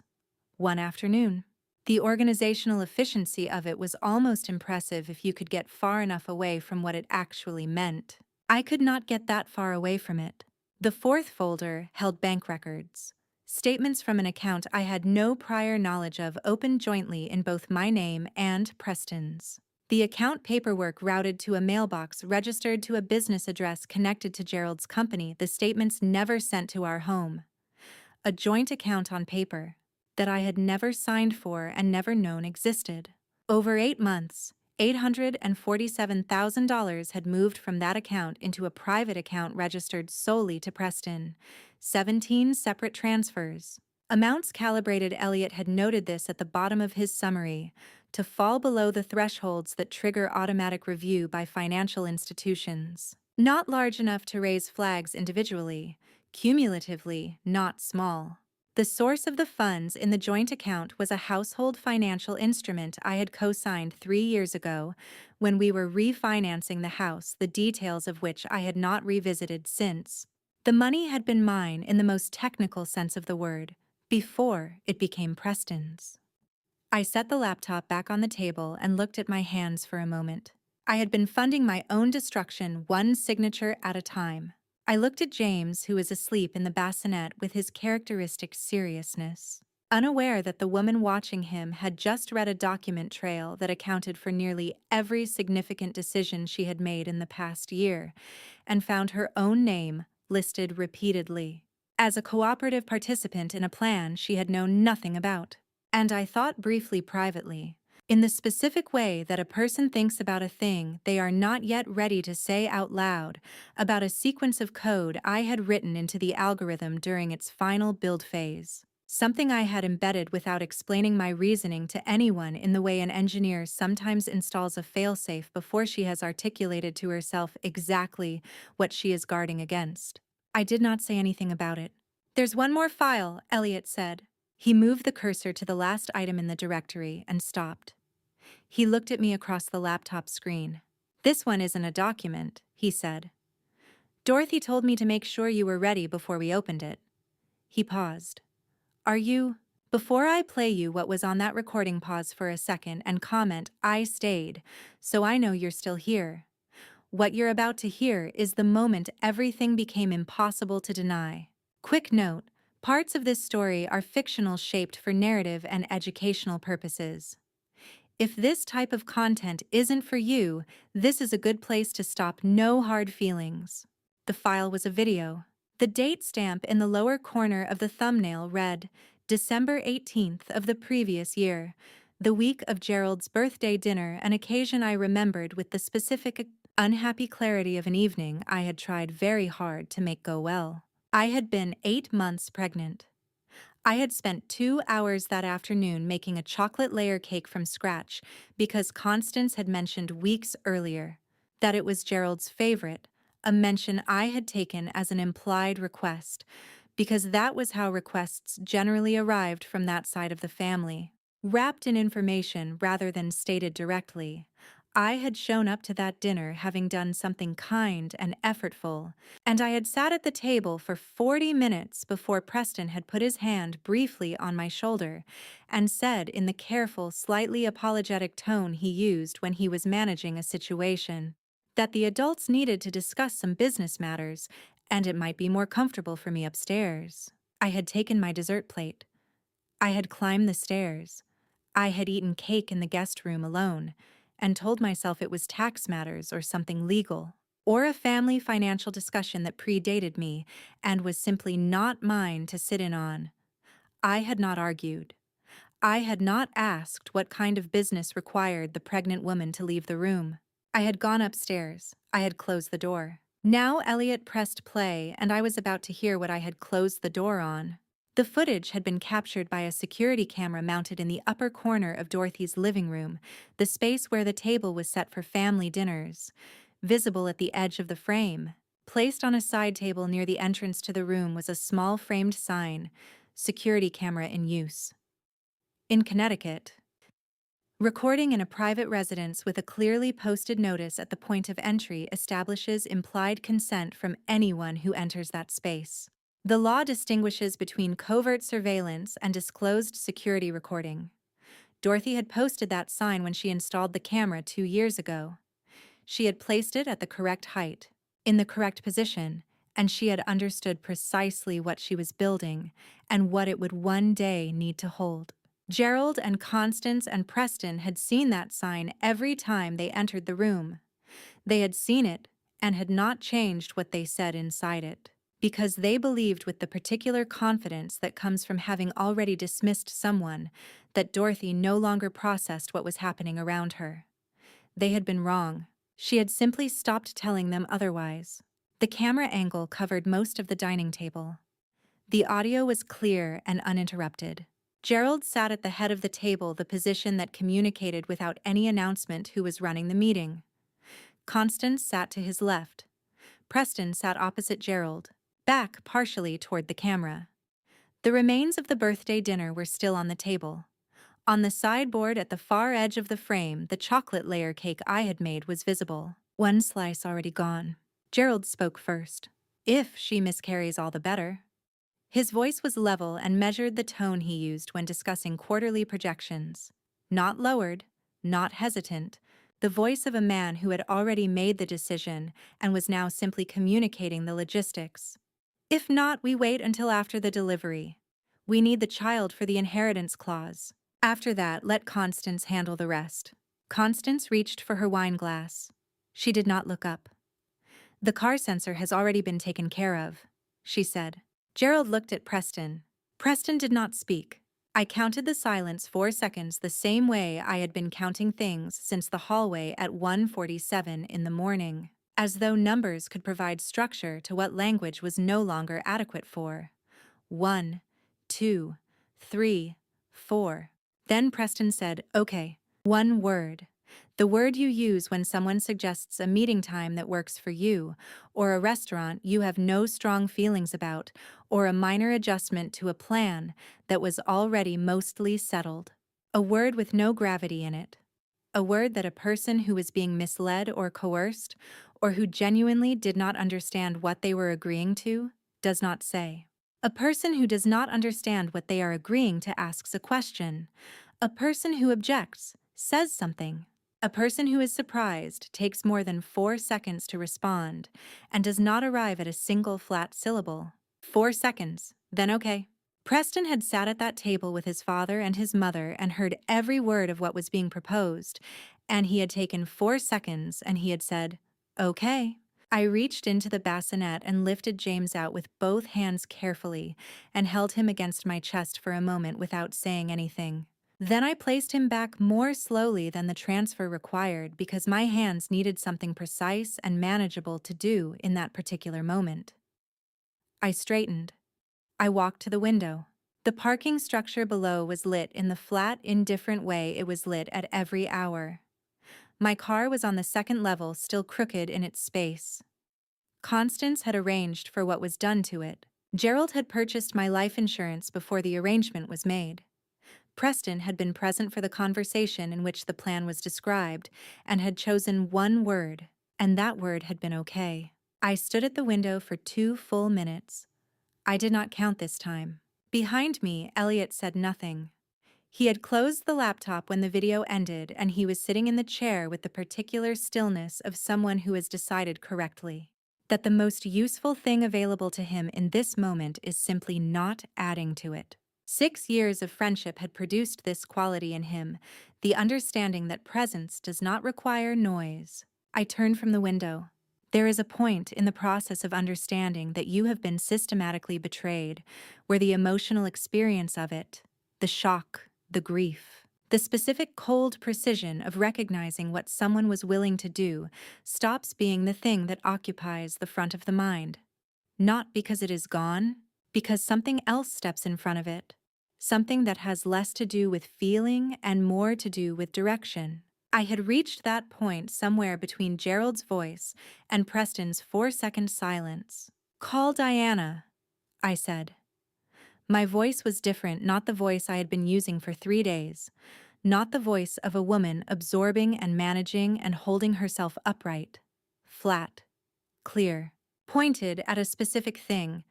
Tell her to bring everything she needs to file a criminal complaint. All of it. Elliot picked up his phone.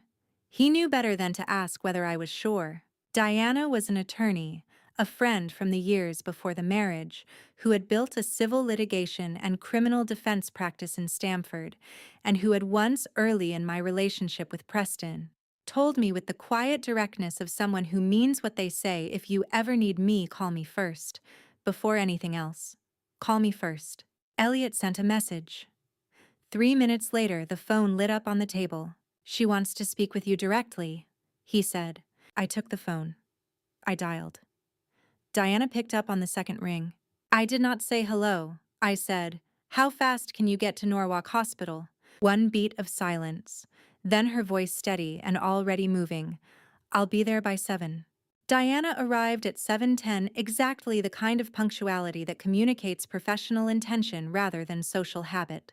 She was carrying 2 coffee cups from the hospital cafeteria and a yellow legal pad. And she moved into the room with the particular composure that some attorneys develop through years of difficult cases. Not the composure of someone unaffected by what they are about to hear, but of someone who has learned to keep the engine running regardless of the road. She set 1 cup on the table beside me without comment. She pulled the chair to the side of the bed, opened the legal pad to a fresh page, and looked at me. "All of it," she said. "From the beginning." I told her everything. Not just from April 11th forward, from December when Elliot had first begun watching the network activity, the ABS sensor and what the OBD2 data showed, the vitamins and what Dr. Fields had confirmed about the misoprostol levels, the IP transfer agreement hidden in the tax packet, the insurance policy on page 19 of the same stack. The bank account, the 17 transfers, $847,000, moved in amounts calibrated to avoid automatic review.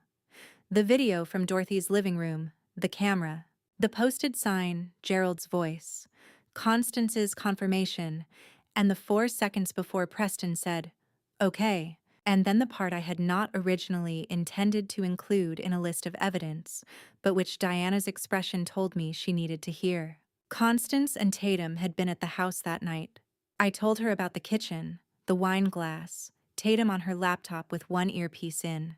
The contractions starting in the hallway, and the walk through the door, and the two women who had looked at me, a 39-week pregnant woman in a wet nightgown telling them she could not reach a driver and needed someone to take her to the hospital, and had responded with a concern for hardwood floors and a 20-minute call with Meridian's Tokyo office.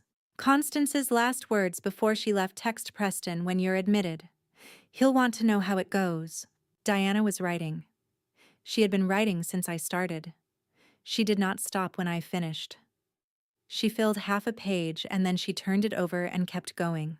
And when she finally put the pen down, it was not because she had run out of things to note, but because she had organized everything she needed. 5 counts, she said, not 4 or 5. The presence of Constance and Tatum at the house changes the conspiracy charge significantly. This is no longer a plan executed at a distance. They were in the room. They observed an emergency in progress. Constance had specifically arranged for the conditions of that emergency. She then declined to render any assistance and left the scene. Diana paused. Under Connecticut conspiracy law, active participation includes being present for the execution of a plan you helped arrange and choosing to allow it to proceed. Their departure before 2:16, just before Preston made his call to Vanessa, suggests coordination, not coincidence. She turned to a new page. Conspiracy to commit assault with serious physical risk, Constance Preston Gerald, with Tatum as a secondary participant. Insurance fraud, Gerald and Preston. IP fraud, Gerald and Preston. Financial fraud, Preston, with Gerald's infrastructure. And witness to a crime in progress with deliberate non-assistance, which elevates Constance's role from co-conspirator to active facilitator. A pause. That is state and federal exposure across 4 individuals. Gerald organized it. Constance executed 2 of the most critical components and was present for a third. Preston agreed to all of it in writing on camera in 1 word, and Tatum facilitated the financial vehicle. She looked at me directly. The video is the center of this. Everything else corroborates it. But that recording is the core. There's one more thing, I said. About the algorithm itself. Diana put her pen down. I told her about the logic bomb, the sequence of code I had embedded during the final development phase, invisible during testing or any operational review, dormant until one specific condition: the confirmation of a wire transfer of investment capital to the account associated with the family company. When that transfer completed, every device running the algorithm would receive a deletion command. The code would remove every file, every directory, every cached instance of itself. Nothing written to external systems. Nothing accessed that the code had not itself installed. Self-contained deletion, Elliot said from his chair. No payload, no external write, no system access beyond the algorithm's own components. It executes the deletion and terminates. Whatever was on those machines before the algorithm arrived remains completely undisturbed. Diana looked at him for a moment, then at me. A logic bomb is a piece of code designed to execute a defined function when a specific trigger condition is met, she said, establishing the legal frame before building inside it. Under the Computer Fraud and Abuse Act, criminal liability requires knowingly accessing a protected computer without authorization and causing damage. The key question is whether deleting your own code from devices where it was installed without your legal consent constitutes damage. She picked up the pen. The IP transfer agreement was obtained through fraudulent inducement, a contract that is voidable under Connecticut law. If voided, the transfer of ownership never legally occurred. You remain the rightful owner. Every device currently running that code is running it without your authorization. She underlined something. Removing your own property from places it was never lawfully placed is not damage under the statute. There is civil IP precedent for that argument. I can build a complete defense around it if it ever becomes necessary. She looked up. As long as it only deletes itself and leaves external systems undisturbed, you are not criminally liable. You are the rightful owner, reclaiming stolen property through a mechanism you had the foresight to build before it was taken from you. I thought about the night I had written it. October laid alone in the house with the cursor blinking and the algorithm nearly complete, and something in the back of my mind that had decided, quietly and without explanation, that a way out was worth building before the door closed. Wednesday, Elliot said. He turned his laptop toward us, a calendar entry, April 17th, Meridian Capital, Midtown Manhattan.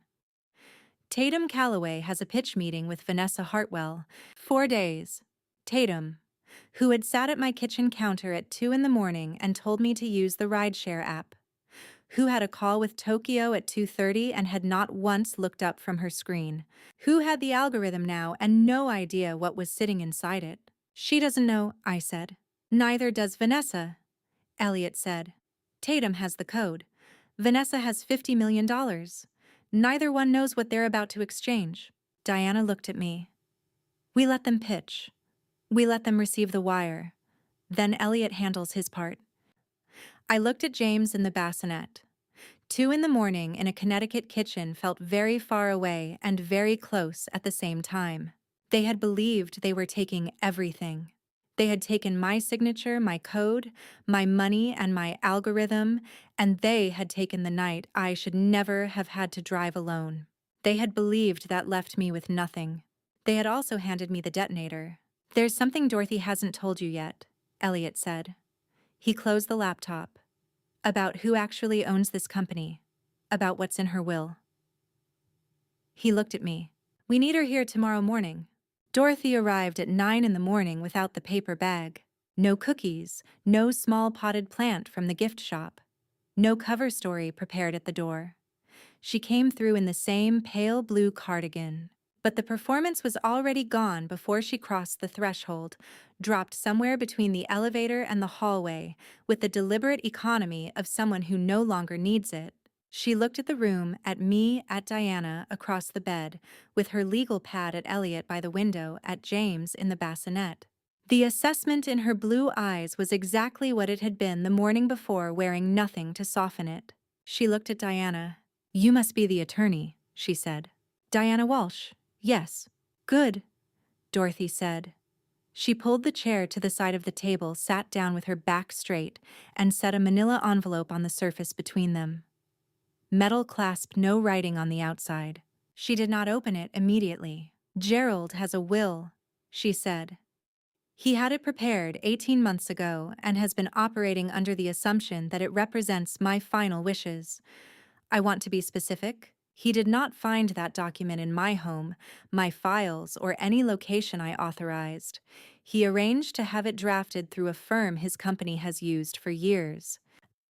Using a version of my signature obtained from a document I signed in 2019, and he has been holding it as though it were legitimate. I am aware of its contents. It designates Gerald as the primary beneficiary of my estate and transfers my company shares to a structure he controls entirely. She unclasped the envelope and removed a document, 7 pages heavyweight paper, the raised seal of a notary public embossed at the bottom of the signature page. I executed this 3 years ago, she said, placing it on the table in front of Diana. Independent counsel, independent notary, no one with any professional connection to this family. The original has been in a private safe deposit box at a bank in New Haven since the day it was signed. The attorney who drafted it holds a certified copy. I arranged no further contact with her after the document was completed, specifically so that no one could credibly argue that either of us had altered it. Diana read. Her eyes moved through the pages with the focused efficiency of someone who knows exactly where the relevant language will be and is moving directly toward it. She slowed at the 4th page. She read it twice, then looked up. 51%, she said. Of the founding shares, Dorothy confirmed, which represents controlling interest in the company as established by the original shareholder agreement signed at incorporation. Gerald holds 26%. The remaining 23% is distributed among 2 other original parties. My 51% has always been mine, not managed by Gerald. not subject to his authority mine. Whatever he has represented to investors or lenders about his control of this company has been built on an assumption I never authorized. Diana turned to the notary page. She noted the commission number, the date, the county of execution. I can verify this today, she said. Commission records are public in Connecticut. I know, Dorothy said. That is why I chose that notary specifically. Diana set the will on the table. 51% to James Calloway. She read, with his mother designated as legal guardian and trustee of the interest until James reaches the age of 25. Yes. Diana was quiet for a moment, not hesitating but recalibrating. The way a person pauses when a case they thought they understood has just added a significant new dimension. She turned to me. I need to be clear about what this document accomplishes immediately and what it doesn't. A will does not transfer ownership upon signing or even upon death without court involvement. In Connecticut, the estate goes through probate. The probate court authenticates the document, resolves any contests, and formally executes the transfer. Given that Gerald holds a competing document, this will almost certainly be challenged. That process could take months, possibly longer if he pursues active litigation. She let that settle, then continued. But here is what this will does right now. Before a single probate hearing is scheduled, it establishes a documented, independently verified competing claim to controlling interest in that company. I can file for a preliminary injunction in Superior Court this afternoon, an emergency motion requesting that the court freeze all asset transfers, liquidations, or financial encumbrances related to the company while the criminal case and the probate dispute are both pending. That means Gerald cannot sell, the company cannot use company assets as collateral, cannot distribute funds to himself or any related party, not while this is in front of a court. She closed the document. The asset freeze is what we need before Wednesday. That is the immediate goal. Probate is the longer road. Dorothy had turned her attention to the bassinet while Diana spoke. James was awake, not fussing, simply present, doing the quiet, attentive work of a person still learning what being in the world requires. He was looking at nothing in particular with the particular gravity of someone for whom everything is still new. The room went quiet. I raised Gerald, Dorothy said. Her voice was the same clear, precise voice it always was now, but something had moved closer to the surface. I raised him, and I told him, from the time he was very young, that money was protection. That if you built enough of it and held it carefully, it would keep the people you loved safe from whatever came. I believed it when I said it. A pause. I was wrong. I taught him that money was the point, not the means. And then I watched him teach the same thing to his son. And I watched them both arrange what they arranged. And I told myself for a long time that I was misreading the situation because the alternative was not something I was ready to look at directly. She looked at James. I am sorry, she said. Not to me, to him. To a 4-day-old person who would not understand it for years and who deserved to hear it said out loud by someone in this family regardless. I reached across the table and placed my hand over hers. I did not say anything. She did not need me to. She had carried that sentence for a long time and she had finally set it down. And the most honest thing I could offer her was simply to be there when she did. Dorothy looked at my hand on hers. She straightened. The precision returned to her face, not performance. Just the bearing of a woman who has done what she came to do and is ready to think about what comes next. 4 days, Elliot said from the window. He was looking at his phone. He set it down on the windowsill and looked at us. The pitch is Wednesday, so here is exactly what we are going to do, and we only have one shot at this. The discharge paperwork was completed by 9:45 in the morning, which gave Nurse Patricia time to appear in the hallway outside room 214 with an infant car seat that she had apparently arranged the previous day retrieved from a storage closet with the quiet efficiency of someone who had been thinking ahead without being asked. She helped me buckle James in.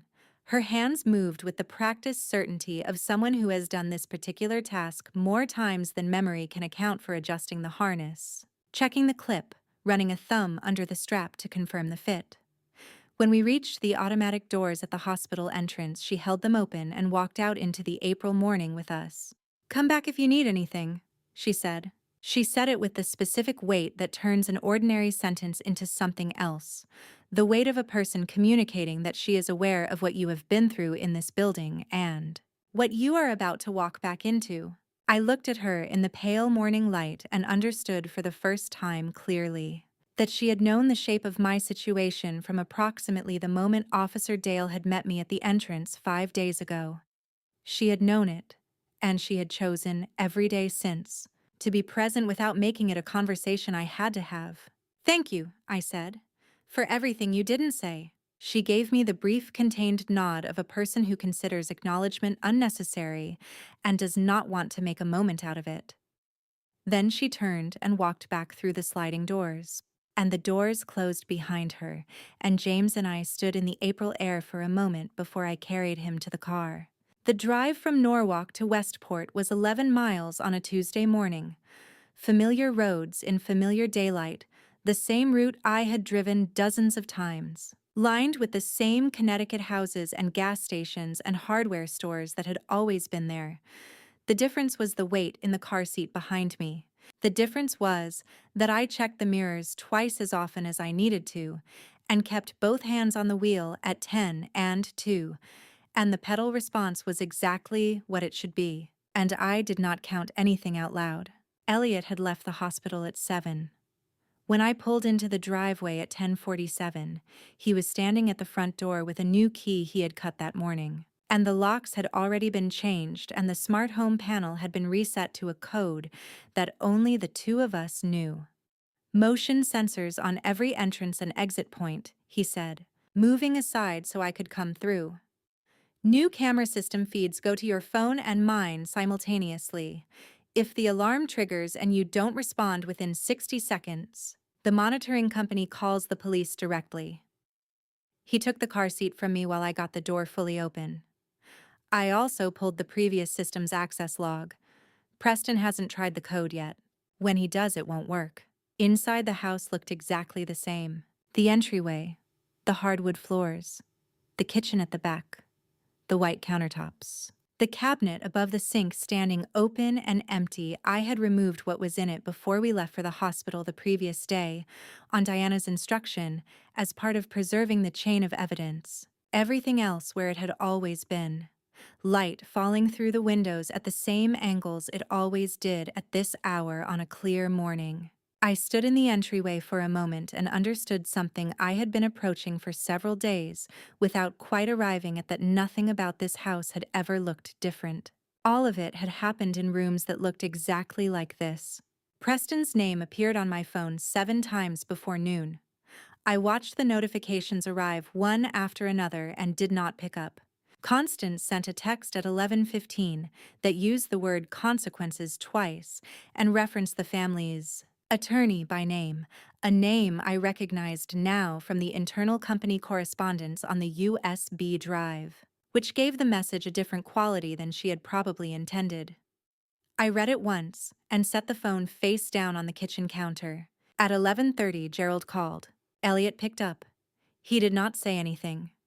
He held the phone to his ear in silence for exactly 4 seconds and then ended the call. And he placed the phone back on the counter with the same quiet attention to detail that characterized everything he did, and he did not explain himself because there was nothing to explain. I carried James to the nursery. The room was exactly what I had made it, the walls in the pale blue-gray I had applied in 2 careful coats. At 7 months pregnant, the crib assembled over 4 evenings. The mobile turning slowly in the draft from the vent. White stars on a pale field. The music from it was the same quiet loop I had listened to alone in this room many times over the past months. I had built this room without help, and I had gotten James here without help, and both of those things were now simply facts about our lives without weight attached. I sat down on the floor with my back against the base of the crib and James across my chest.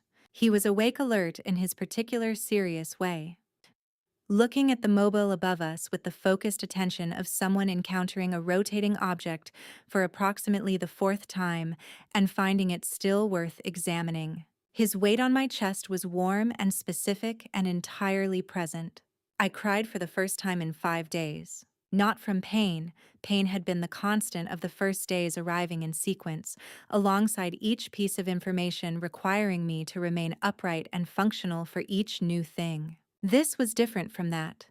This was the particular release that comes when a person has been holding the full weight of their own situation at a careful, managed distance so they could keep moving through it and has finally arrived somewhere safe enough to set it down.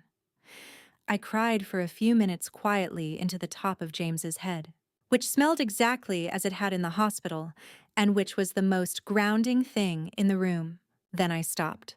He did not seem troubled by any of it. Elliot did not leave that evening. He moved from the kitchen to the living room as the afternoon went on. And when dinner was finished and James was down and the house had settled into its nighttime quiet, he was on the sofa with the blanket from the hall closet that he had found without being told where it was. I came down at midnight for a glass of water and he was there. And I went back upstairs without saying anything because there was nothing to say. He was there because it was the right thing, and he had already understood that since February. At 10:53, my phone lit up with a number I recognized by the area code. Thinking of you and James tonight. I held the phone for a long time before I set it down. Patricia did not need a reply and probably would not expect one. But I kept the message on the screen for a while, because it was the kind of thing that required being looked at for a moment before you could move on from it. Tomorrow was Wednesday. Somewhere in Manhattan, a hotel room, a quiet office, an apartment with a clean desk and a second monitor, Tatum was going through her slides, running the numbers one more time, rehearsing the language she would use to present an algorithm to a room full of people about to write a check for $50 million. She did not know that I had been inside that codebase for 14 months before she ever touched it. She did not know what I had left there, or what was waiting inside the code she was about to hand to Vanessa Hartwell in exchange for $50 million. She did not know that the wire transfer she was expecting to end this story was about to trigger something else entirely. Elliot had the building's camera feed on his laptop by 1:55. Meridian Capital occupied floors 32 through 35 of a glass commercial tower in Midtown Manhattan, and like most large corporate buildings of its era, its security camera network ran through a centralized building management system that interfaced with external maintenance servers. Building management infrastructure is not treated with the same security discipline as financial systems. Elliot had identified a misconfigured network endpoint on Meridian's public-facing building system in March, during the period when he had been mapping the edges of what the family was doing. And he had noted it quietly and filed it away in the particular way he stored information he could not yet use. He used it now. He had told Diana about it the previous week. She had given him a short, careful answer about what she professionally needed and did not need to know. Then she had moved on to the next item on her list. The conference room was on the 34th floor. We sat at my kitchen table in Westport and watched Tatum Calloway lay her materials out from a camera angle that gave us most of the room, the long table. The shared presentation screen on the far wall, the floor-to-ceiling windows with a midday Manhattan skyline behind them. She had a laptop, 2 printed decks, and the composed certainty of someone who has done this kind of meeting before and has every reason to expect it to go well. She moved through the room, setting up with the brisk efficiency I had watched her bring to everything: charcoal blazer, dark blouse, nothing wasted. She had no reason to be nervous. Vanessa Hartwell arrived at 2:04 with 2 Meridian associates behind her. Preston came in 90 seconds later, quieter than I had expected, taking a seat along the side wall as though his role in the room was to observe rather than lead. He understood whose meeting this was. He understood whose meeting it needed to look like. The room settled. Tatum stood. The presentation began. "She's good," Elliot said. He was not paying her a compliment. He was making a technical observation. She was good. She moved through the material with the fluency of someone who had absorbed it completely.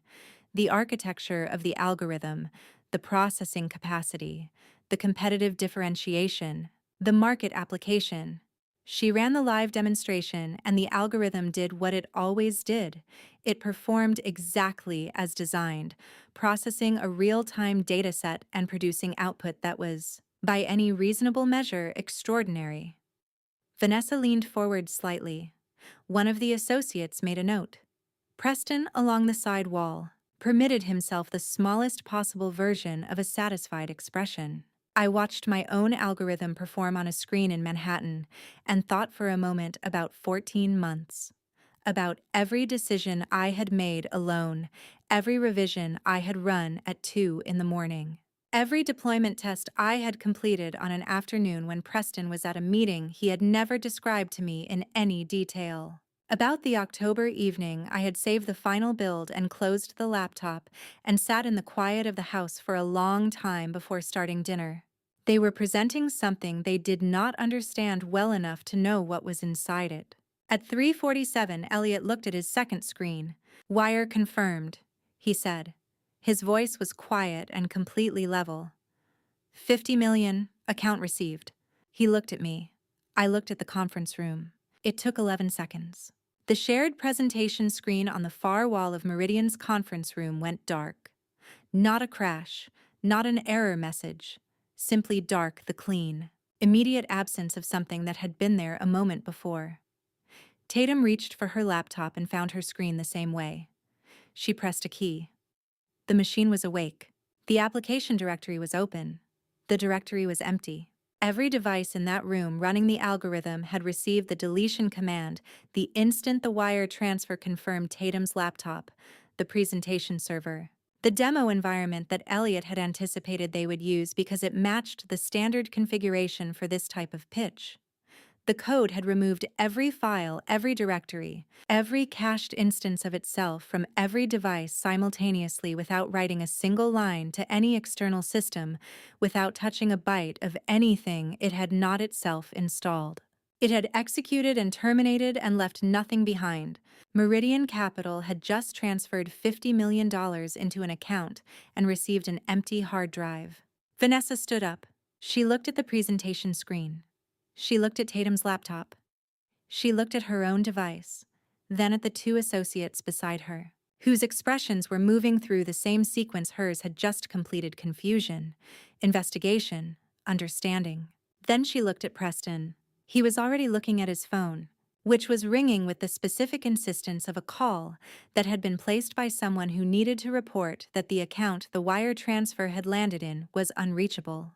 The company's primary server was inaccessible, and the algorithm they had just sold to a Manhattan investment fund no longer existed on any device they controlled. He looked up from the screen. His face was not the face of a man who was surprised. It was the face of a man rapidly calculating the distance between where he was and where he needed to be. He was not wrong to start calculating. At 3:52, 5 minutes after the wire confirmed, while the Meridian conference room was still in its first stage of controlled crisis, Diana Walsh filed simultaneously with two federal bodies. The Securities and Exchange Commission received a complaint alleging investment fraud material, misrepresentation of intellectual property ownership, and fraudulent inducement of a securities transaction.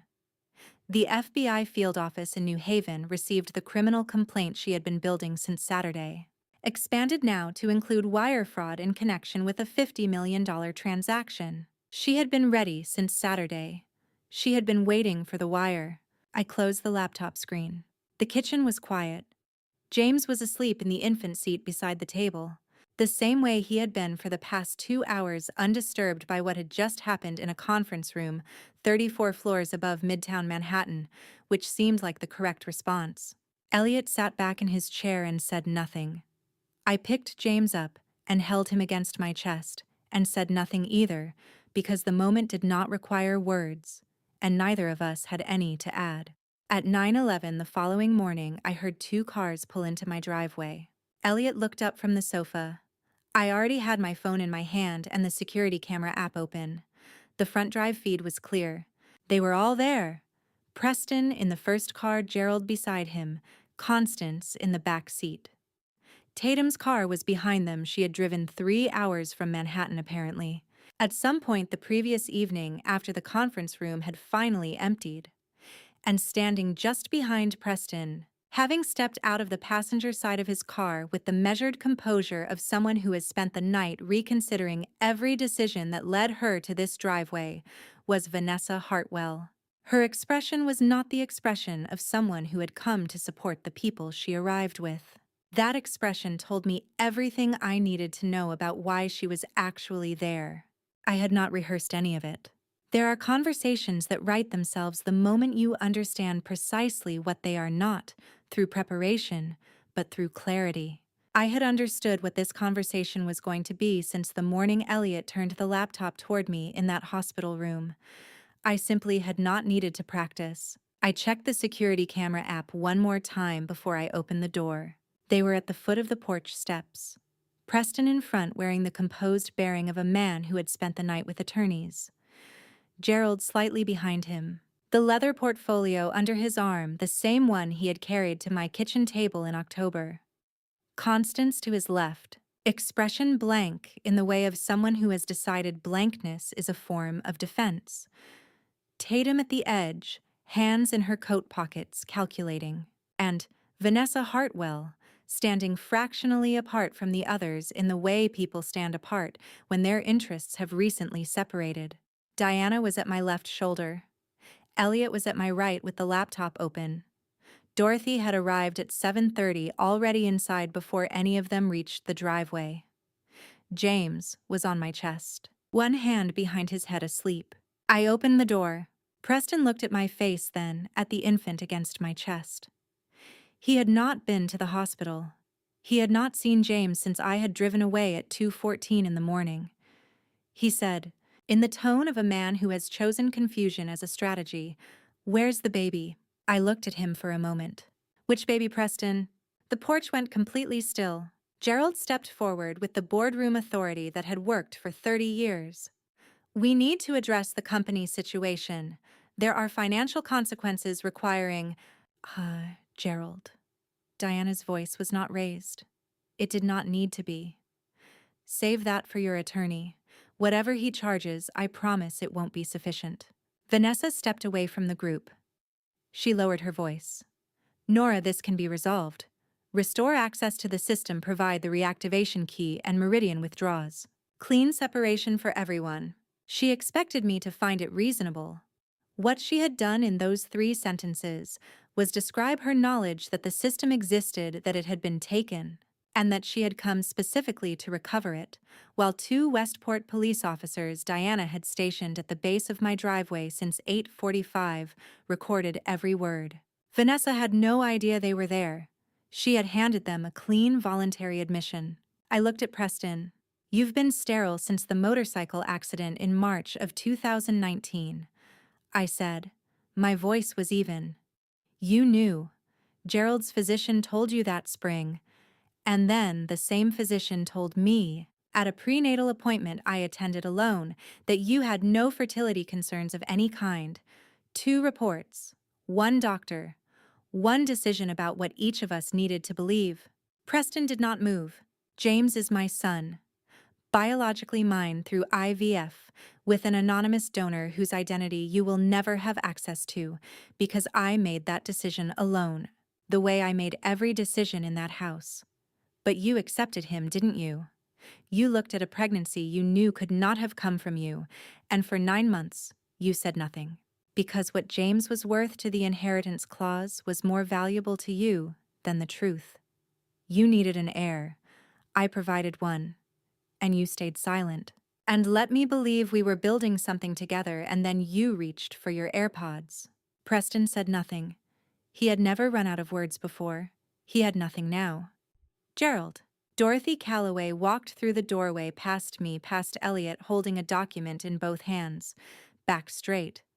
Eyes the same sharp, clear blue I had first seen in the hospital. Gerald looked at his mother. He had not seen her stand like this. Not since before the dinners where she forgot the year, the afternoons where he had managed her estate in front of her, and she had said nothing to challenge him. He looked at her now, and saw a woman who had been watching him for 2 years with perfect clarity, holding a document sealed in a New Haven safe deposit box since the day she signed it. She looked back without any expression he could use. Dorothy placed the original will in Diana's hands without breaking eye contact with her son. I watched Gerald Calloway's face do something I had never seen it do before. The authority left first. Then the certainty. Then something beneath both the structural layer that had held everything else in place. Every piece of it came apart. Elliot looked at me from the other side of the door. I nodded once. He pressed enter.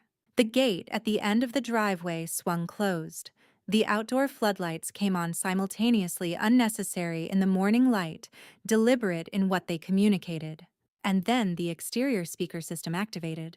Gerald's voice came through the outdoor speakers at a volume that carried clearly across the driveway and down Greens Farms Road.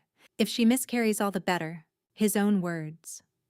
The recording from Dorothy's living room on December 18th captured on a security camera in a room where a posted sign had been visible for 2 years. His voice played with the flat, practical tone he had used when he said it, the tone of a man discussing a logistical preference, and then it looped. And the neighborhood heard it twice before the first police car turned into the drive. Gerald raised his hand. The instinct of a man who has always stopped things by asserting himself into the space between a problem and its consequence.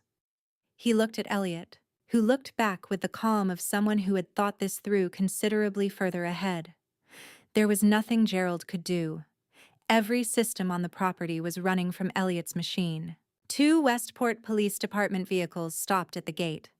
Diana had coordinated the timing, and the warrants issued by a Connecticut Superior Court judge over the preceding 4 days had been in the officers' possession since that morning. Gerald first. Conspiracy to commit assault insurance fraud coercion. He said nothing when they read the charges. He looked at the officers with the expression of a man finding the math not in his favor. Constance next. Conspiracy, the misoprostol, the car sensor, the kitchen doorstep at 2 in the morning. She walked with the rigid posture of a woman holding the last asset available to her. Tatum, IP theft conspiracy to commit IP fraud participation in a fraudulent investment transaction. She went quietly, already thinking about her next move. She had always been practical. Vanessa investment fraud, wire fraud. Her own admission recorded by 2 officers at the base of my driveway since 8:45. She had walked into the most consequential conversation of her career without knowing it was being documented. She walked to the second police car with the composure of someone who has accepted what is happening and is already focused on what comes after. Preston was last. He came down the steps between 2 officers, conspiracy, financial fraud, wire fraud, and 9 months of silence about a medical fact that had restructured everything. At the bottom of the steps, he stopped for half a second. He looked at James at his face. At the uncomplicated way a 7-day-old person occupies space on someone's chest without knowing anything about what is happening around them. Then the officer moved and Preston moved with him, and he did not look back. Diana filed the emergency asset freeze with the probate court at 9:41.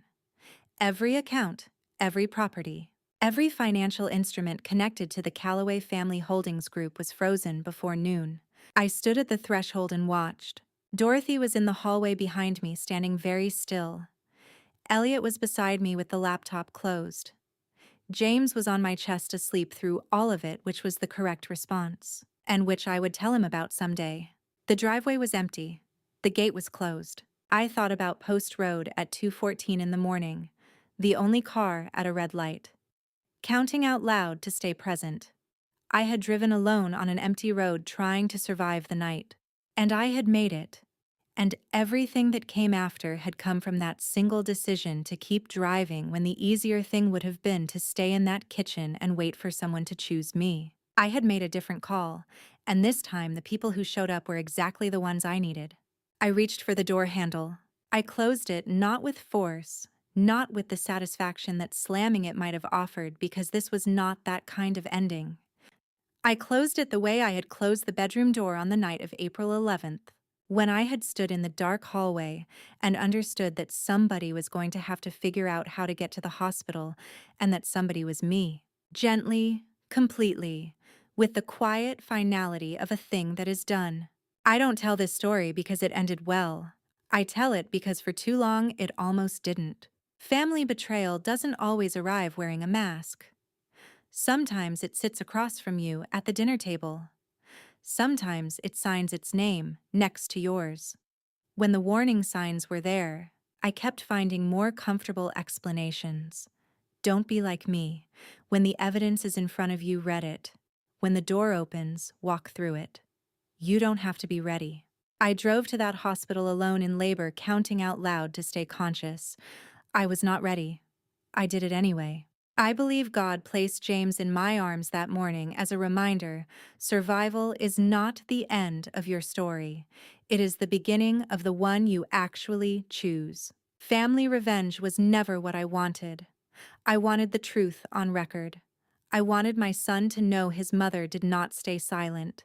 Family betrayal costs everything, but family revenge costs nothing when the evidence does the work for you. If this story moved you, leave a comment. Share it. Subscribe if you haven't, I'll be here. Thank you for staying until the very end. The stories ahead contain fictional elements built for education and reflection. If this isn't for you, no judgment. Choose what's right for you. We've come to the final point. Thanks for staying with me. I'll catch you next time.